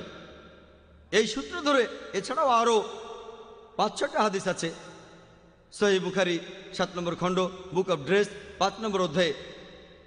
বলা হয়েছে যে ব্যক্তি বেপরোয়াভাবে চলাফেরা করে, যার প্যান্ট পায়ের নিচে মাটিতে ঝুলে থাকে, আল্লাহ সুবহানাহু ওয়া তাআলা তাকে অভিশাপ দেবেন। তাহলে এটা হলো আমাদের নবীজির নির্দেশ যে প্যান্টের কোনো অংশ গোড়ালির নিচে থাকবে না, প্যান্ট থাকবে গোড়ালির উপরে। এটাই বলা হয়েছে। প্যান্টের কোনো অংশ গোড়ালির নিচে চলে গেলে সেটা আমাদের নবীজির কথা অনুযায়ী নিষিদ্ধ। জিজ্ঞেস করলেন এটা লেবেল কিনা? হ্যাঁ, আমি বলবো এটা লেবেলের অংশ। হয়তো টুপি আর দাড়ির মতো এত স্পষ্ট লেবেল না, কারণ আমরা সবসময় প্যান্টের নিচের দিকে তাকাই না, তবে এটা একটা লেবেল। আর যদি বেশি তাকওয়া থাকে আর এটা মেনে চলেন তাহলে বলবো আলহামদুলিল্লাহ। যার বেশি তাকওয়া আছে, যে আমাদের নবীজির কথাগুলো মেনে চলতে চায়, তাদেরকে বলবো এই হাদিসগুলো মেনে চলেন আপনারা। আর যেটা করবেন, আপনারা প্যান্ট পরলে গোড়ালির উপরে পরবেন, এটা একটা লেবেল বলতে পারেন। এটা আসলে অতটা চোখে পড়ে না যেমন পড়ে দাড়ি আর টুপি। এগুলো দেখতে পাওয়া যায় অনেক দূর থেকে, যেমন এখান থেকে দেখতে পাচ্ছি আলহামদুলিল্লাহ। প্যান্ট এখান থেকে দেখতে পাচ্ছি না। তবে যদি বলেন এটা একটা লেবেল, আমার কোনো আপত্তি থাকবে না যে এটা আসলে একটা লেবেল। আসসালামু আলাইকুম। আমার প্রশ্নটা হলো যে অমুসলিম কেউ ইসলাম ধর্ম যদি গ্রহণ করে তখন তার নামটা বদলানো কি বাধ্যতামূলক? আপনি প্রশ্ন করলেন এটা কি আবশ্যিক যে একজন অমুসলিম তার নামটা বদলে ফেলবে যখন সে ইসলাম গ্রহণ করবে? আমরা নবীজিকে অনুসরণ করব, দেখতে হবে তিনি কে বলেছেন। আমার লেকচারে আগেও বলেছি, নবীজি এমন কথা কখনোই কাউকে বলেননি যে তার পদবিটা বদলাতে হবে, কারণ পদবি থেকে বংশ বোঝা যায়, সে কোন অঞ্চল থেকে এসেছে, কোন পরিবার থেকে এসেছে, এসব কিছু বোঝা যায়। এখন নামের প্রসঙ্গে যদি বলতে হয়, অর্থাৎ নামের প্রথম অংশ, যদি নামের প্রথম অংশে শিরক করার মতো কিছু থাকে, শিরক আল্লাহ সুবহানাহু ওয়া তাআলার সাথে কাউকে শরীক করা, এরকম ক্ষেত্রে নামটা বদলানো উচিত। যেমন কারো নাম হয়তো রাম অথবা লক্ষণ, এই নামের মধ্যে শিরকের উপাদান আছে, কারণ এই নামে দেবতাদের অমুসলিমরা পূজা করে, শিরকের উপাদান আছে। যদি নামের মধ্যে শিরকের উপাদান থাকে তখন সেই নামটা বদলানো উচিত। তা না হলে সুযোগ থাকে আগের নাম রাখতে পারেন অথবা বদলাতে পারেন আপনার যেটা পছন্দ। অনেক সময় আমাদের প্রিয় নবীজি নাম বদলাননি, সেই সব লোকে যারা ইসলাম গ্রহণ করেছে। আবার অনেক সময় তিনি নাম বদলে দিয়েছেন। যদি নামের মধ্যে শিরকের কোনো উপাদান থাকে এটা তখন আবশ্যিক। যদি শিরকের উপাদান না থাকে তারপরেও বদলাতে চায়, আলহামদুলিল্লাহ, এতে কোনো সমস্যা নেই। একবার IRF-এ একজন অমুসলিম মেয়ে হিন্দু, সে ইসলাম গ্রহণ করতে আসলো। আর এসব ক্ষেত্রে যেটা দেখা যায়, সে একটা মুসলিম ছেলেকে বিয়ে করতে চায়। আর পবিত্র কোরআনে সূরা বাকারার 221 নম্বর আয়াতে উল্লেখ করা হয়েছে, তোমরা মুশরিকদের বিয়ে করো না, তোমাদের নারীদের বিয়ে দিও না অমুসলিম পুরুষের সাথে, মুশরিক পুরুষ যতক্ষণ না বিশ্বাস আনে। একজন মুসলিম পুরুষ যে একজন বিশ্বাসী, একজন মুসলিম পুরুষ যে একজন ঝাড়ুওয়ালা, সে মুশরিক পুরুষের চাইতে উত্তম, যদিও মুশরিক তোমাকে মুগ্ধ করে। যদি মুসলিম মহিলা মুসলিম পুরুষকে বিয়ে করে যে একজন ঝাড়ুওয়ালা, সে মুশরিক পুরুষের চাইতে অধিক উত্তম হতে পারে, সে সবচাইতে হ্যান্ডসাম হতে পারে, অমিতাভ বচ্চন। তবে মুসলিম পুরুষটা যদিও ঝাড়ুওয়ালা হয়, সে একজন অমুসলিমের চাইতে অধিক উত্তম, যদিও সে তোমাকে মুগ্ধ করে না।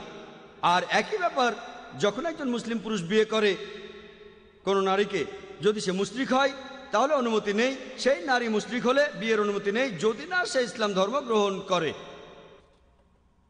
এরকম একবার এক হিন্দু মেয়ে ইসলাম গ্রহণ করতে চাইল। আর তারপর সেই ছেলের সাথে কথা বলার পর আমি বুঝতে পারলাম যে আসল কারণটা হলো এটা একটা লাভ ম্যারেজ, একটা আকর্ষণ। তবে আমার কিছু বলার নেই, মেয়েটা ইসলাম গ্রহণ করতে চাই, আহলান ওয়া সাহলান, আমরা তাদের পথ দেখাবো, সঠিক পথ দেখাবো। আর কথাবার্তা বলার সময় মেয়েটা আমাকে বলল, ভাই জাকির, আমার নাম বদলানো কি আবশ্যিক? সেখানে অন্যান্য আরও লোকজন ছিল, আর আমি সেখানে তাদের মাধ্যমে মেয়েটার সাথে কথা বললাম। আমি তখন বললাম যে হ্যাঁ, আমাদের লেবেল লাগানো উচিত। আমি তাকে এই লেকচারটাই সংক্ষেপে বলেছিলাম। মেয়েটা বলল, ভাই জাকির, এতটা অযৌক্তিক হলে কিভাবে হবে? গত 25 বছর ধরে আমাকে সবাই শিল্পা নামে ডাকে। আমি অন্য নাম বললাম যাতে পরিচয়টা গোপন থাকে। আমাকে সবাই শিল্পা নামে ডাকে। এখন এই 25 বছর পরে আমাকে নাম বদলাতে বলছেন আপনি? এত অযৌক্তিক কথা বলছেন কিভাবে? আমি তখন বললাম তার স্বামীকে, যখন কোনো লোক ডাক্তার হয়, যখন ডাক্তারি পাশ করে, তখন সে মিস্টার থেকে ডক্টর হয়ে যায়, কারণ একজন ডাক্তার হওয়া আরও ভালো কাজ। কিন্তু মেয়েটা তখন মানল না। আমি তাকে বললাম, ইসলাম পছন্দ করেন? সে বলল হ্যাঁ। তখন আমি বুঝলাম যে মেয়েটা ইসলাম গ্রহণ করতে চাচ্ছে শুধু সেই ছেলেটার জন্য। এখন কি করা? আমাকে হিকমা প্রয়োগ করতে হবে। আমি মেয়েটাকে বললাম, বোন, আপনার পুরো নাম কি?